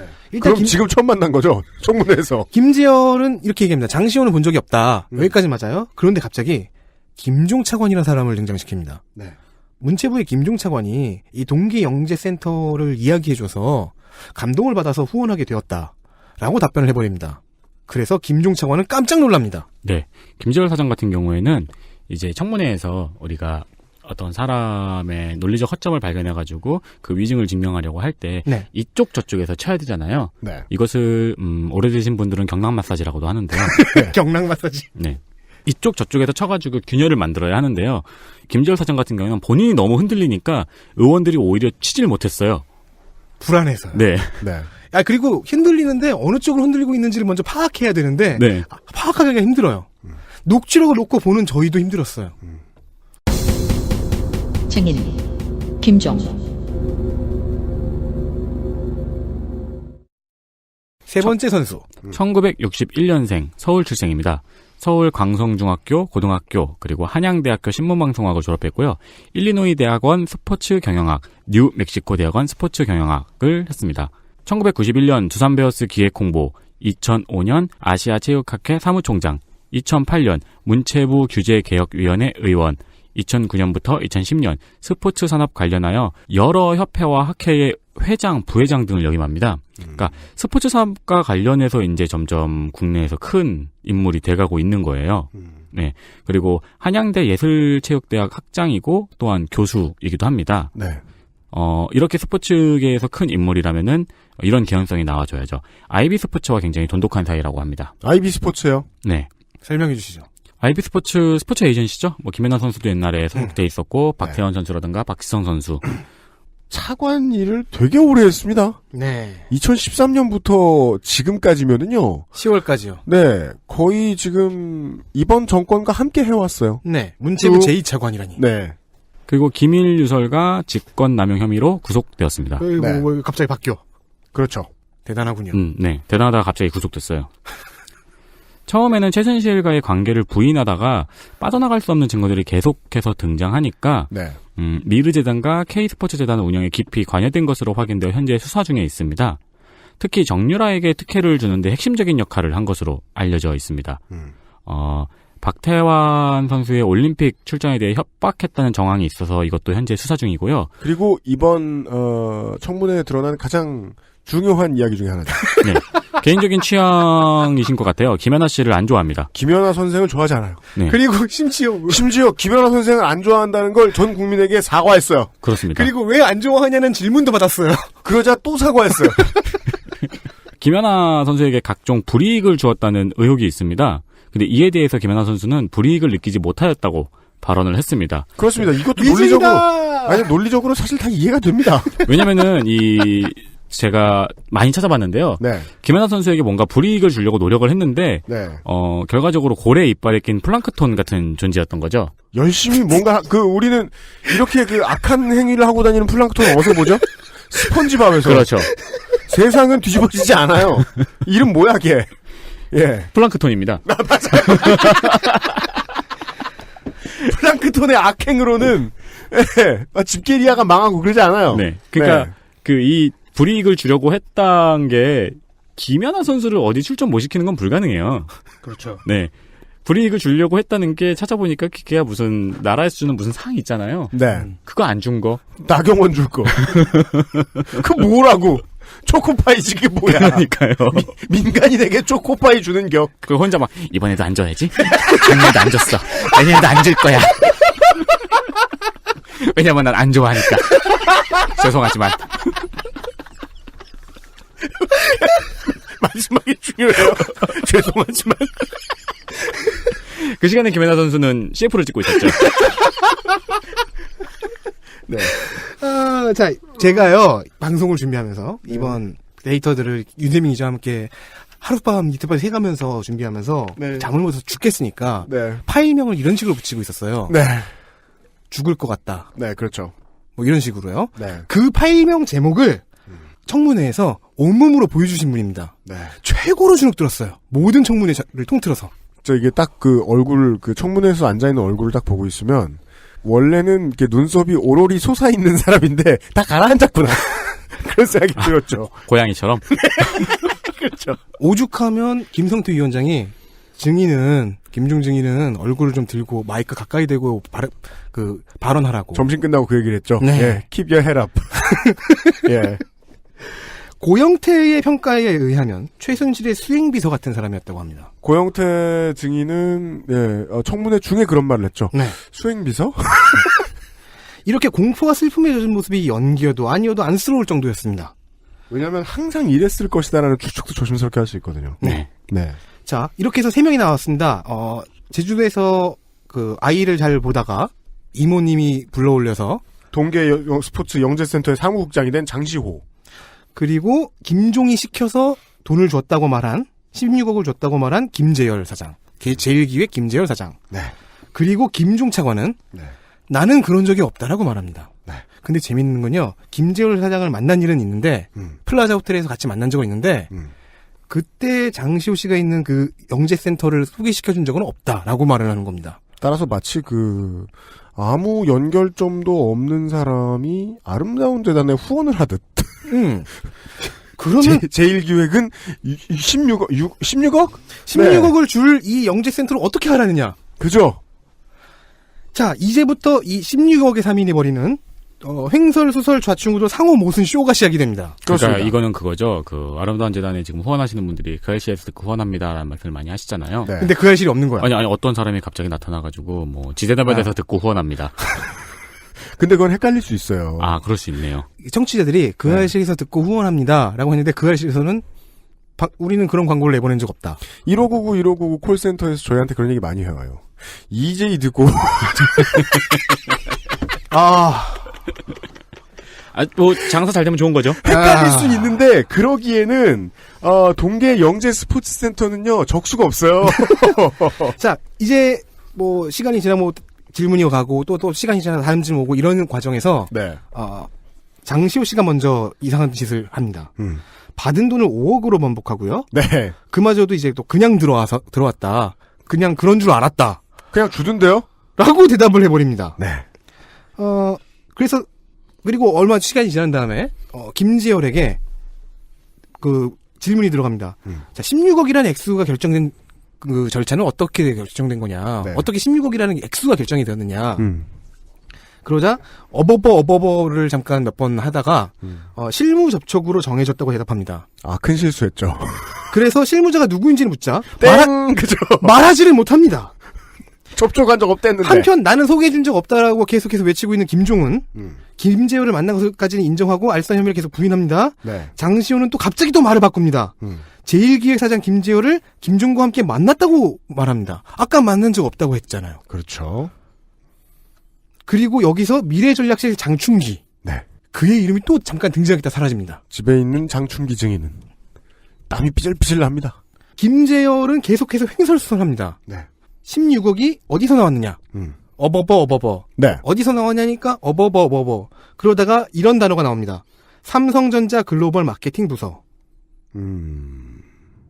이게 아마 장제원 의원 질의 때였을 거예요. 네. 자, 장제원 의원은 이번 청문회에서 물면 놓지 않잖아요. 그랬죠. 그래서 누가 집행 결정을 내렸냐? 16억을 그 사람이 이 규모를 그 사람이 결정했냐? 그 집행 결정은 글로벌 마케팅 부서에 누가 내렸냐? 이렇게 계속 하는데 이건 끝내 얘기를 못 합니다. 이미 그 표정과 몸짓은 2차 기관 보고 때의 의무실장 모드가 됩니다. 완전히 흔들렸네요. 녹다운이네요. 네. 다음 타자는 또 장시호입니다. 또 얘기가 바뀌어요. 처음에 자기가 쓴 기획서로 5억, 즉 최순실 밑에서 쓴 기획서로 5억을 받아왔고 그 다음에 10억이 또 들어왔다. 처음에 아까 그 5억만 해도 왜 줬는지 몰랐다 그러더니. 뭐 처음에는 6억 플러스 16억이었는데 이번에는 5억 플러스 10억. 점점 이상하게 계속 바뀌고 있죠. 액수도 바뀌고 방법도 약간씩 달라요. 한국 프로야구 FA도 이렇게 후루꾼 아닌데. 그리고 자기가 센터에서 월급을 받은 게 아니라 최순실에게 직접 받았다는 사실을 곁가지로 실토합니다. 뭐랄까요? 불법 고용된 사무국장? 그렇죠. 그러고서는 이제 받은 돈의 세금 기산서가 삼성전자 것이었다고 증언했습니다. 즉 세금 기산서도 뗐다는 얘기네요.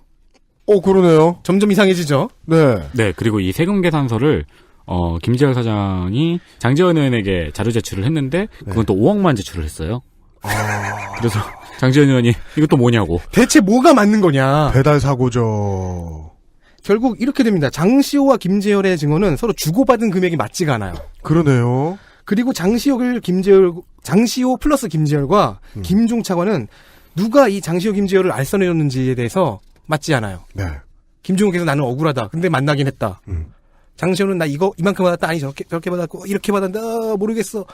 이렇게 세 사람은 조금씩 자멸해 갑니다. 네. 그리하여 이 덕질 간사와 위원장이 저 바보 같은 소리들을 정리해서 시나리오를 만들어봤어요. 이 세 명의 이야기가 전부 어지럽게 얽혀 있는데요. 대략 공통점 위주로 가장 신빙성이 높은 스토리를 요약해보면 이렇습니다. 즉, 이게 네. 진실이라는 게 아닙니다. 네.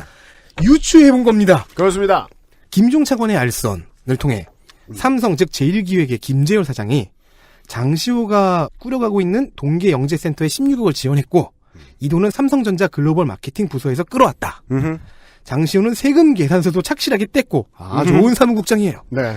아마 5억, 10억 단위로 끊어서 받았을 가능성도 있다. 이 돈은 제1기획이 600억 상당의 올림픽 개폐회식을 수주한 대가 혹은 담례일 가능성이 있다. 그렇습니다. 그리고 아까 얘기하지 않은 건데요. 나중에 밝혀진 거예요. 이 모든 후원은 후원이란 건 후원 의지가 생기면 그 다음에 타당성 검사하고 그 다음에 계약서를 쓰죠. 그럼요. 이게 정반대입니다. 계약서부터 쓰고 타당성 검사는 건너뛰고 후원합니다. 그렇습니다. 완전히 거꾸로 된 절차를 밟은 것입니다. 네. 이렇게 세 사람은 왜냐하면 서로에게 상처만 남긴 채. 네. 이게 맞는 게 네.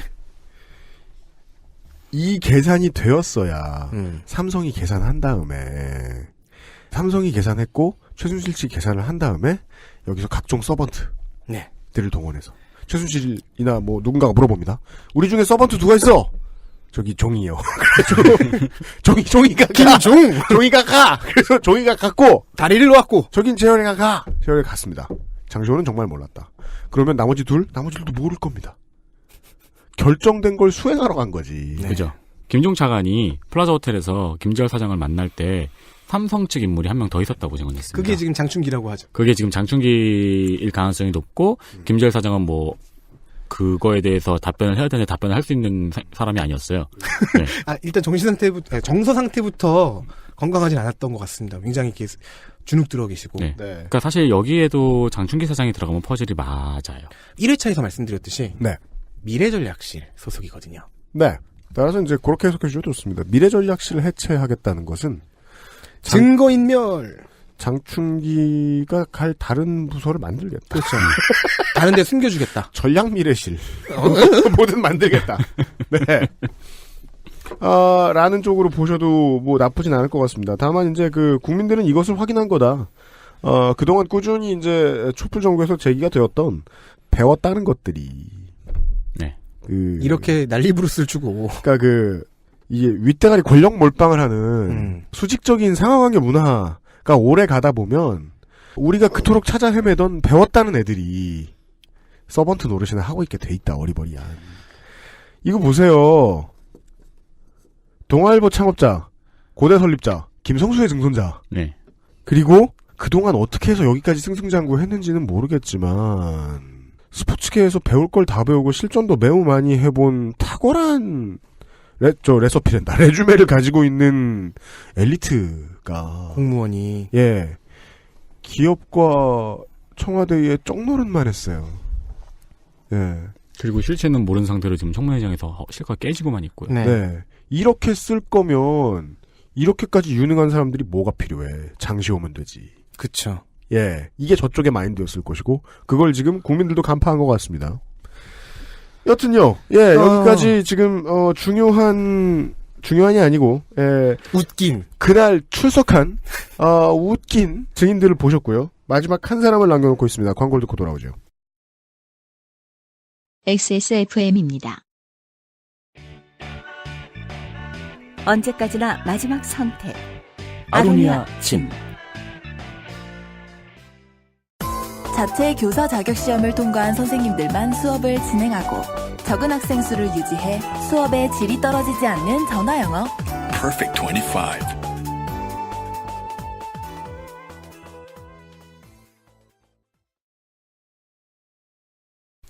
25분간 전화영어만 해도 가끔 실력이 느는 걸 알 수 있는데 말이죠. 우리가 이해도가 깊어지고 11시간을 붙들어 놓고 이렇게 쥐어짜다 보면 뭐가 나와도 나와요. 네. 한 가지 이제 아쉽고 체온이 좀 내려가는 항목은 있었습니다. 그 4번의 청문회를 지켜보면서 말이죠. 가장 날카로운 예봉을 자랑했던 게 비박이다라는 이야기는 저희들이 지금 내내 드리고 있는데요. 권력이나 어떤 자신이 만져야 할 이득을 빼앗긴 사람의 분노가 가장 강력한 지성과 이성으로 표현이 된다면 정의는 하는 일이 없는 게 되죠. 야당의 의원들이 실력을 좀 더 발휘해줬으면 하는 생각이 드는 겁니다. 지금까지의 청문회 시나리오에 의하면 여권이 또 바라는 대로 움직일 수도 있다는 뜻이 되거든요. 지금 오늘 저녁부터는 이런 걸 고민하는 사람들이 많이 있습니다.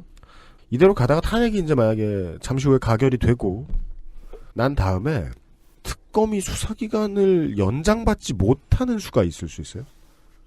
이쯤에서 덮자. 그리고 몇 달 뒤면은 종편 제어가 승인이 나는데요.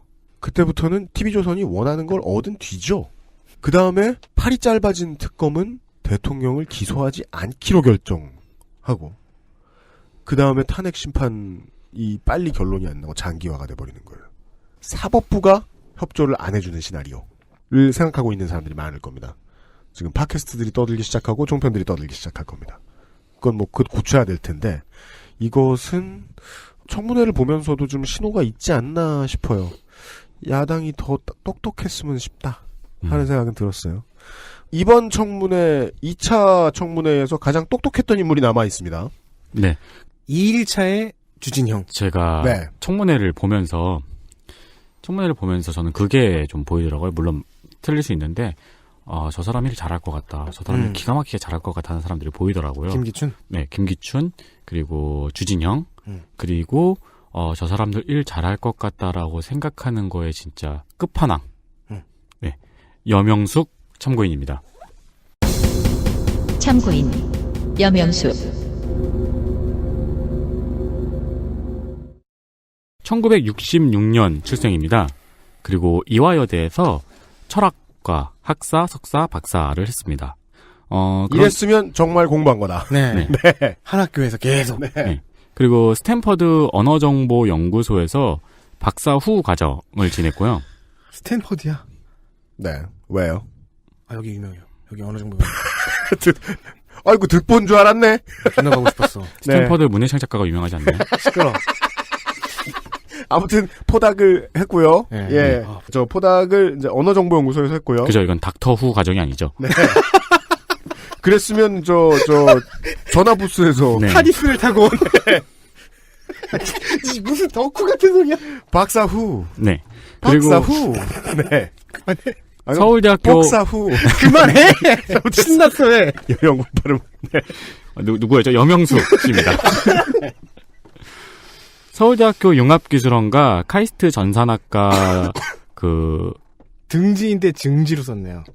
카이스트 전산학과 등에서 인문기술 융합 분야의 강의와 연구 등을 진행했습니다. 네. 그러니까 이제 철학가인데 융합기술원이라든가 전산학과에서 인문기술 융합 분야의 강의와 연구를 했잖아요. 네. 그러니까 저는 이것까지 읽고 이 사람은 일을 굉장히 잘하는 문돌이는 아니죠. 그렇다고 문과 인간.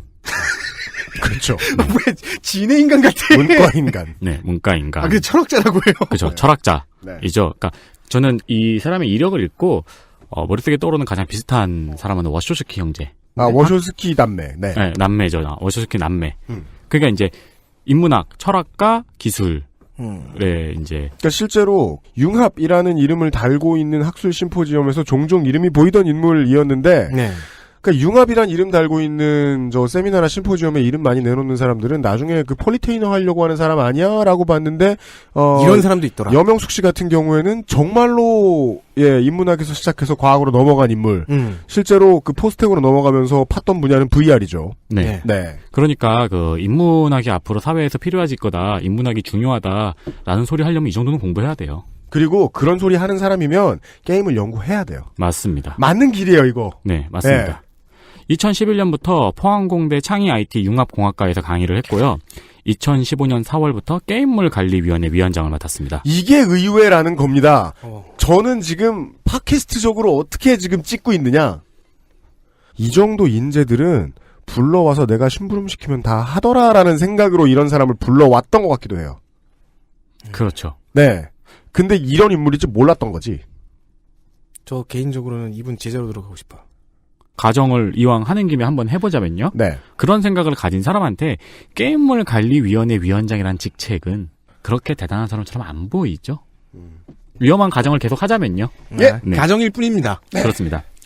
가상현실, 게임, 철학 분야의 전문가로 유명하고요. 오, 대단해요. 그 진짜. 철학과 기술을 접목한 우리나라에서 가장 모범적인 학자로의 길을 걷고 있는 것 같습니다. 네.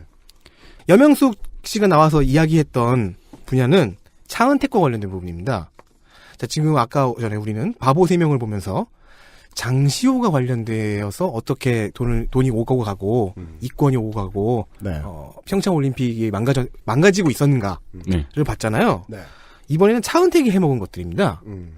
차은택의 주요 수익원이 뭐라고 했었습니까? 문화창조융합본부라고 했었죠. 네. 두 개의 긴 이름이 붙어 있는 이거를 보통 여기서는 이제 문화창조융합벨트 본부장, 단장 이런 식으로 부르더라고요. 이 청문회에서는 여기를 담당하는 전담 내미지들로 등판을 했어요. 왜냐, 여명숙 씨가 차은택의 후임으로 미래창조과학부 문화창조융합벨트 본부장으로 취임했거든요. 근데 10일 만에 심각한 비리를 발견합니다. 그래서 이걸 어떻게 해결해 보려고 하다가 취임 4개월 만에 김종덕 당시 문체부 장관의 지시로 해임됩니다. 김종덕 문체부 장관 기억해 주십시오. 왜냐하면 아까 이름이 나왔죠. 차은택이 내려다 꽂은이 아니라 올려다 꽂아드린. 그렇습니다. 차은택의 은사. 네. 선생님, 저 장관 한번 해보실래요? 네. 제가 꽂아 넣어드릴 수 있는데. 네.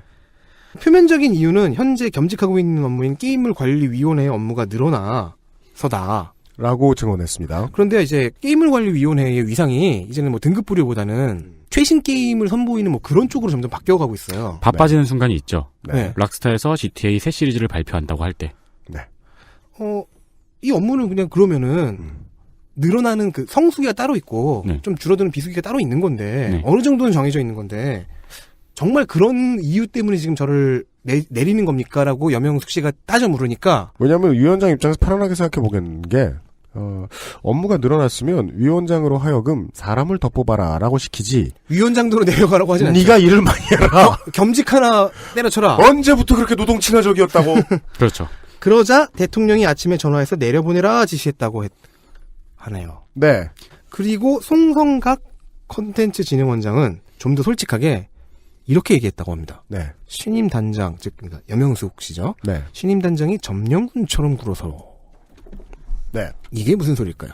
네. 즉 여명숙 씨가 발견했다는 그 심각한 하자, 네. 심각한 비리는 뭘까요? 이 줄여서 문창벨이라고 합시다. 문화창조융합벨트. 네. 이 본부의 문제점은 거액 예산이 집행되는데 다 사라졌다. 그리고 절차가 없다. 무슨 일을 하는데 절차가 하나도 없다. 예산의 경우부터 보겠습니다. 국조의 국회의원들이, 네. 국조위원들이 가지고 있었던 서류상에는 904억이 배정돼 있다고 했어요. 네. 그것을 여명숙 씨가 이제 바로 청문회에서 뒤집죠. 자기가 갖고 있었던 서류에는 1,300억이었다. 네. 그리고 그나마 대부분이 없어져 있다. 이미 누가 다 썼다. 그래서 자기가 무언가를 하려고 보면 쓸 돈이 없다. 네. 또한 여명숙 씨가 부임하면서 차은택은 이제 명예단장으로 물러났습니다. 근데 이 명예단장이 여전히 영향력을 행사하고 있었다는 거예요. 네. 부단장이 이제 단장인 여명숙에게 보고할 때 계속 명예단장 얘기를 한다든지. 네. 이것이 다 지금 여명숙 씨의 증언입니다. 네. 그리고 증빙 서류도 없고 영수증도 없고 그래서 일을 했는데 근거도 없고 그래서 오케이 그럼 이 일은 무슨 일이었냐고 물어보면은 이건 미래부 일인데 사실 저희는 문체부 소속이고요. 그래서 알려드릴 수 없고요. 이상한 핑계들을 대면서 네. 무슨 사업을 벌였는지를 노출을 안 한다는 거예요. 굉장히 엉망진창이죠. 그렇습니다. 그걸 또 이렇게 일 잘하는 사람이 본 거예요. 맞습니다. 그래서 여명숙 자신이 여기저기에 증언합니다. 먼저 문체부 장관에게 보고하니까 김종덕 장관은 은택이와 또 다른 사람이 한 명 더 등장합니다만 걔네들은 오래전부터 나랑 같이 십몇 년 같이 있던 제자라 버릴 수가 없다. 그렇게 내부 커넥션과 잘못된 인선을 김종덕 장관이 시인했다라고 여명숙 씨가 증언합니다. 그리고 얼마 후에 김 장관은 여명숙 씨를 단장에서 내쫓죠. 네. 내쫓기기 전인지 후인지는 확실치 않지만 이외에도 뭐 문체부 상급 공직자 한 명을 찾아가서 도움을 요청했고 그분이 도움을 약속했대요. 이분이 지난번에 압박받아 사직한 윤태웅 실장입니다. 그렇습니다. 즉 사직하셨습니다. 사직했습니다. 국정원에 무슨 소통관, 뭐 국민소통관이 하여튼 소통관 한 분한테 쫓아 찾아가서 이런 사정을 설명하고 네. 이것 좀 어떻게 좀 해달라, 도와달라. 심지어 여명숙 단장도 끈이 없는 사람이 아니었던 거예요. 국정원까지 찾아가서 국정원까지 찾아가서 국정원 소통관은 도움을 약속했습니다. 그랬는데 국정원 사람까지 인사이동이 돼버렸다. 그것도 내전 지역으로요. 네. 심지어 여명숙 교수는 이분이 내전 지역으로 발령됐다는 거를 신문 기사 보고 알았대요. 네. 이분에게 직접 듣는 게 아니라. 이러면 살까죠. 방송에 적당한 표현은 아닙니다. 오랜만에 들어보는 표현이네요. 살 떨리죠. 두렵죠. 네. 네. 네. 그래서 여명숙 참고인은 나와서 참 다 단어 늙었다. 살깐다. 예. 이렇게 얘기합니다. 하지만 이 문화창조융합벨트 이거 없애면 안 된다. 왜냐? 이렇게 말하더라고요. 목욕물 버리면서 애까지 버리는 상황이 된다. 증거 인멸이 될 것이다. 반드시 살려놓고 철저하게 수사해서 박살을 내야 된다는 그런 투로 말씀하셨습니다. 그죠. 아주 인상적인 코멘트였죠. 네. 목욕물 버리면서 애까지 버리면 안 된다. 네. 물론 이제 표정이 매우 결연했죠. 그냥 보시는 분들은 가만있어 봐. 그럼 뭘 버려야 돼? 생각하시는데 나? 애는 살려놓자는 뜻이에요. 네. 애를 안 키워봐서 모르는 걸 수도 있어요. 네. 이 사람이 감초 혹은 마지막 시인 스틸러. 네. 이 2일차의 시인 스틸러였습니다. 주목하실 만한 참고인까지 설명드린 바, 2차 청문회에 대해서 거의 다 정리를 했습니다. 네. 그렇지만 2차 청문회에 대해서 이렇게 거의 다 정리했다 그러면은, 그거는 뭐, 요즘은 아무, 보수 언론도 그렇게 안 하고 있을 정도로, 이상한 피해습이 되겠죠. 왜냐면, 진짜 메인 이벤트가 나오지 않았기 때문입니다. 최순실이죠. 네. 그리하여 2차 청문회에서 우리들이 수집한 것들을 가지고 정리를 해서 이 사람이 누군지를 만들어내봤습니다. 최순실이 아직 나오지 않았습니다. 네. 언젠가 나올 수도 있겠죠. 네. 그러면 최순실에 대해서 뭐 이력이라든가 이런 것들을 2차 청문회 내용을 가지고 한번 리믹스를 해봤습니다. 정확하게는 저는 모자이크를 짜봤다인데요. 네. 여기 나와서 증언을 했던 증인들의 이야기를 한번 모아봤습니다. 이 사람들이 바라본 최순실은 누구인가? 원래 이렇게 잡탕으로 섞어서 만들면 끔찍한 혼종이 됩니다. 근데 그러기 전에 태블릿 PC에 대한 이야기를 한번 해보고 싶어요. 참고 자료. 최순실이 태블릿 PC. 왜냐면요. 이게 바로 최순실에 대해서 이야기를 했던 이 사람들이 가장 많이 받았던 질문이거든요. 특히 새누리당 친박들로부터. 네. JTBC가 공개했던 태블릿 PC에 대해의 신빙성에 대해서는 네. 의혹이 꽤 열심히 제기는 되어 왔어요. 근데 그동안 계속 그냥 찌라시 루머 정도로만 취급되었다가 네. 이 2차 청문회에서 좀 이야기가 약간 달라집니다. 친박 의원들이 대거 이 의혹을 조심스럽게 제기하기 시작하면서 고영태, 차은택, 장시호에게 네. 계속된 질문이 들어가요. 잊을만 하면 최순실이 태블릿 PC를 갖고 사용하는 것을 보았느냐, 잘 사용할 법한 사람이냐라는 질문들이요. 그냥 본인들은 못 쓰거든. 요새 안드로이드가 얼마나 편한데. 근데 이 세 사람이 고영태, 차은택, 장시호가 공통으로 서술하는 말은 최순실이 태블릿 PC를 갖고 있는 것도 거의도 아니에요. 보지 못했고 네. 아마 여기는 아마가 들어갑니다. 능숙하게 사용하지는 못할 것이다. 이렇게 역산이 가능하죠. 아마 능숙하게 사용하지 못하는 사람이 써봤으면 하는 일은 보통 셀카? 친박 의원들을 중심으로 JTBC가 공개한 태블릿 PC의 소유자 혹은 사용자가 정말 최순실이 맞나 하는 의혹이 계속 청문회에서 조금씩 제기가 되었고요. 그런데 제가 좀 주목하고 싶었던 장면은 고영태와 하태경 의원이 질의를 나눈 장면이었어요. 네. 이 두 사람이 약간 발을 빼는 것 같았는데 하태경 의원이 이런 질의를 했어요. 최순실이 핸드폰으로 메일 확인 정도는 하냐? 한다. 그 정도는 한다. 쉽게 한다. 그러자 하태경 의원은 그렇다면은 셀카 사진까지 있는 걸로 봐서 태블릿을 사용할 줄 아는 건지도 모르겠다라는 뉘앙스의 대사를 이렇게 던지면서 살짝 발을 빼요. 또한 얼른 생각컨대 갤럭시 노트인가요? 네, 갤럭시 시리즈였습니다. 네. 갤럭시 노트 10.1인가 그거죠? 예. 갤럭시 노트를 쓰는 사람은 스마트폰은 갤럭시를 쓸 거예요. 그죠. 네. 예. 그렇게 알려져 있는 걸로 알아요. 인터페이스가 지랄맞게 다르진 않을 겁니다. 그렇죠. 젊은 사람들만 답답해하는 부분이죠. 안드로이드 기반의 태블릿은 너님들이 쓰시는 안드로이드 폰하고 똑같다. 굳이 어려운 게 아니다. 네. 네. 그 초반 이메일 세팅 같은 거 옆에서 누가 한 번만 해주면은 사람들 그게 왜 되는지 모르고 그냥 잘 쓰잖아요. 네. 그리고 청문회가 끝난 후에 다음날 검찰은 해당 태블릿 PC가 최순실의 것이 맞다는 결론을 내렸죠. 물론 지금 검찰의 지금의 판단이 최종이라는 건 아닙니다. 네. 법원에 가서 설득력이 떨어진다고 얘기할 수도 있고 검찰도 지금 당장 말을 바꿀 수도 있지만 혹은 새로운 정황이나 증거가 드러날 수도 있고요. 네. 청문회 2차에서는 적어도 물음표가 컸던 게 좀 작아지는 정도밖에는 진전이 되지 않았다는 겁니다. 물음표가, PC의 문제에 있어서. 물음표가 완전히 없어지진 않았다. 네. 능숙하게 쓰는지는 모르겠다. 자주 쓰는 걸 본 적이 없기 때문이다. 정도입니다. 네. 자, 그렇다면 이제 최순실 본체로 가나요? 네. 최순실이 태블릿 PC를 이용할 줄 아냐. 이런 그 네. 개인적인 질문들을 받았던 사람들. 네. 고영태, 차은택, 장시호. 이 세 사람이 각각 최순실을 어떻게 서술했는가를 네. 한번 보면서 오늘 최순실의 모자이크를 만드는 것으로 마지막을 해보겠습니다. 알겠습니다. 유축 최순실에 대한 증언 모음. 먼저 고영태의 서술입니다. 모욕적인 말과 밑에 직원들을 사람 취급을 안 하는 언사를 했다. 조현한가요? 최순실은 김종 차관을 거의 무시하는 듯한 느낌이었다. 네. 김종 차관이 수행 비서인 줄 알았다. 네. 이런 질의가 있었어요. 혹시 뭐 최순실이 약물 중독이냐? 라는 질문에 대한 답변을 고영태가 했죠. 같은 말을 또 하고 또 하고. 이건 물론 술 취한 많은 형들의 습관입니다만 많은 아버지들의 습관이기도 하고요. 네. 많은 나의 습관이기도 하죠. 요즘은 그렇게 되어 갑니다만. 네. 그리고 최순실 업무를 보는 뭐 그런 내용들을 얘기하다가 거의 매일 30cm 두께의 청와대 자료를 받아서 확인했다. 고영태의 증언입니다. 최순실은 만약에 그 순간에 김상조 행정관의 예상대로 누군가가 TV 소리를 막 키워서 들려줬다면 이 순간에 펄쩍 뛰며 분노했을 거예요. 그렇죠. 그 생각을 정말 많이 할 때가 있겠다고 저는 고영태의 발언을 보면서 생각했거든요. 네. 아, 내가 그냥 나갈걸. 했을 수 있겠어요. 네. 청와대에서 매일 30cm 두께의 자료를 받아서 확인했다라는 증언이 나옵니다.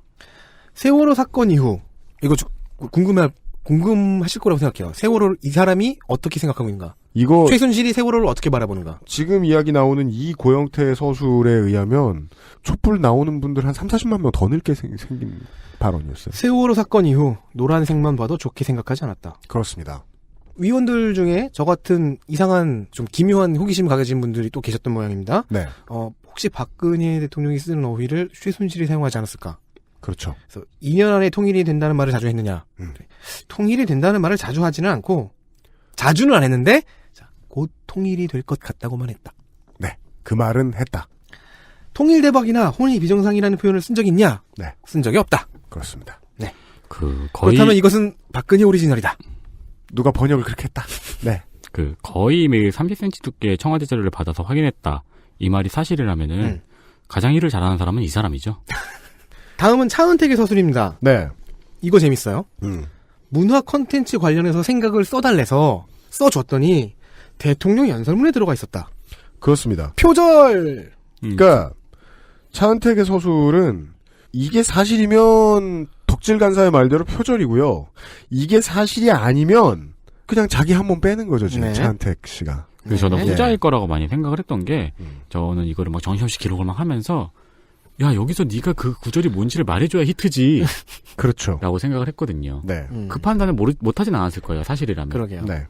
뭐 신빙성은 반반. 네. 그리고 최순실이 장관감을 알아보고 다닌 것으로 알고 있다. 라고 말하죠. 최순실을 청와대로. 네. 그리고 플레이그라운드 얘기하면서 네. 플레이그라운드 이 회사를 네. 나한테 빠지라고 해서 최순실 팀이 들어와서 관리했다. 네. 자기를 뺐다. 욕심이 많네요. 네. 장시호 씨의 서술입니다. 그러니까 차은택의 서술에는 네. 그 부분이 있었죠. 나더러 장관감을 알아봐달라고 했다. 그것도 물론 신빙성이 부족하죠. 내가 꽂은 거냐 최순실이 꽂은 거냐에서 후자로 지금 차은택은 자기 최순실이 빼내고 요청해서 예. 그래서 일단 차은택은 본인이 빠져나가려고 하는구나라는 걸 눈치챈 의원들이 다시 되묻죠. 하나라도 건지기 위해서. 그럼 최순실이 장관감을 지가 직접 알아보다 했다는 거냐. 네, 이것도 국정 개념의 국정 개입의 중요한 증거가 되니까. 그러자 시원하게 답해주죠. 차은택은. 네. 여기에서 제가 아까 말씀드린 그 전제를 이야기한 거예요. 최순실은 일단 버리고 가기로 마음 먹고 나왔다. 네. 그 다음은 장시호네요. 조카인 장시호의 서술입니다. 네. 이게 제일 인상적인 말이었죠. 자, 표정에 많이 쓰였죠. 이모님이 지시를 하면 따라야 하고 이모님을 거스를 수는 없다. 이모를 거스를 수 없다. 네. 그래서 장시호가 동계영재센터의 사무국장이 된 경위도 이렇게 얘기하죠. 제주도에서 애 키우고 있지 말고 와서 일하라고 했다. 네. 그리고 김기춘이 피 꺼서 탈 이야기가 있습니다. 네. 김기춘을 이야기하면서 좋은 얘기 안 했다. 고집이 세다고 했다. 이 덕분에 이제 위원들은 또 거봐 봐라 최순실이 김기춘 당신 알고 있지 않느냐. 당신은 왜 최순실 모른다고 계속 뻗대느냐. 네. 약간 논리에 비약이 있긴 하지만 뭐 이해가 되는. 네. 다른 누구보다도 그 증인들 본인들 가운데서 최순실과 김기춘의 관계를 가장 정확하게, 그러니까 핵심이 드러나게 보여줬던 인물이 장시호였던 것 같아요. 그러니까 김기춘 뒷담 깠다. 이 얘기는 최순실이 김기춘을 지근거리에서 김기춘의 행동거지나 성격이나 이런 것들을 직접 경험했다는 얘기잖아요. 맞습니다. 최소한 여러 번 봤거나 네. 아주 가까운 사람에서 전해 들었거나 하는 일들이 꽤 많았다는 얘기죠. 이렇게 판단하기 위해서는. 그리고 이 코멘트는 김기춘 본인에게 이러한 메시지를 던지죠. 국가를 움직인 게 당신인 줄 알았을 텐데. 네. 그리고 이런 내용도 있습니다. 이모는 대포폰을 여러 개 쓴다. 알려져 있던 사실을 확인시켜줬습니다. 네. 보안에 신경 쓴다. 네. 즉 지가 하는 게 나쁜 짓인 줄 안다.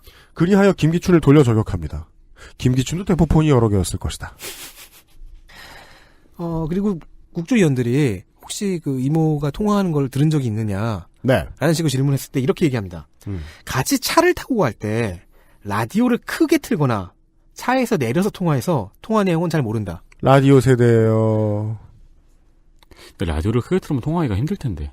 아니 그것보다는 그러니까 통화는 차에서 내려서 한대잖아요. 제가 안타까운 건 팟캐스트를 듣지 않는다. 그렇죠. 한 가지요. 장시호가 만약에 이 말을 전략적으로 한 거면은 자신은 이모의 장기말일 뿐이다라는 것을 어필하기 위해 한 얘기고요. 매우 그렇죠. 이게 진실이라면 진짜 장기말로 자기 조카조차도 장기말로 취급한 겁니다. 네. 많은 이모들이 그럴 거라고 생각해요, 전. 그리고 저는 이 사업을 이런 걸 시킬 거면 굳이 애 키우고 있는 조카를 끌고 올라와서. 그리고 장시호의 서술 중에서 이게 마지막인데요. 저는 이게 가장 마음에 듭니다. 네. 최순실의 신기에 대해서 물어봤습니다. 네. 그런 거 없다. 라고 대답합니다. 여기까지입니다. 가장 과학적인 증인이었어요. 네. 네. XSFM입니다. 바른 선택, 바른 선택. 1599 음주운전으로 매일 평균 142명의 사상자가 발생합니다. 대리운전 1599-1599. 컴퓨터가 필요하시다고요? 그렇다면 컴스테이션입니다.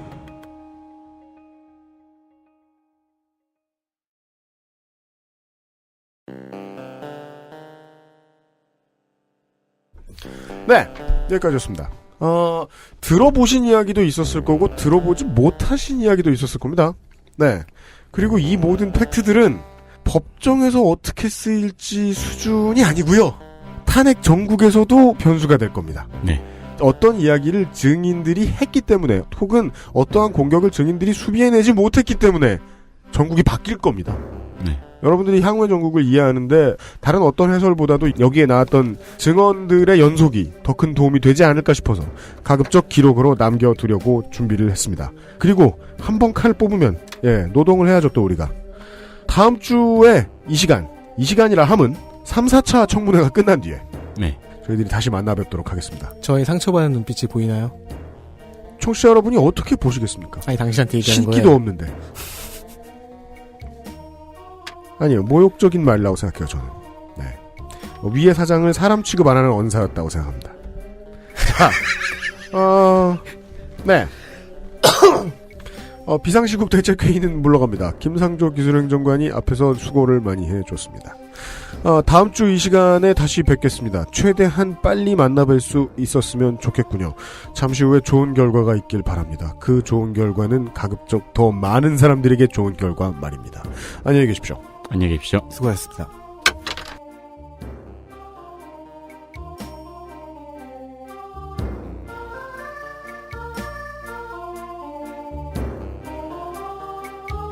XSFM입니다. I D W K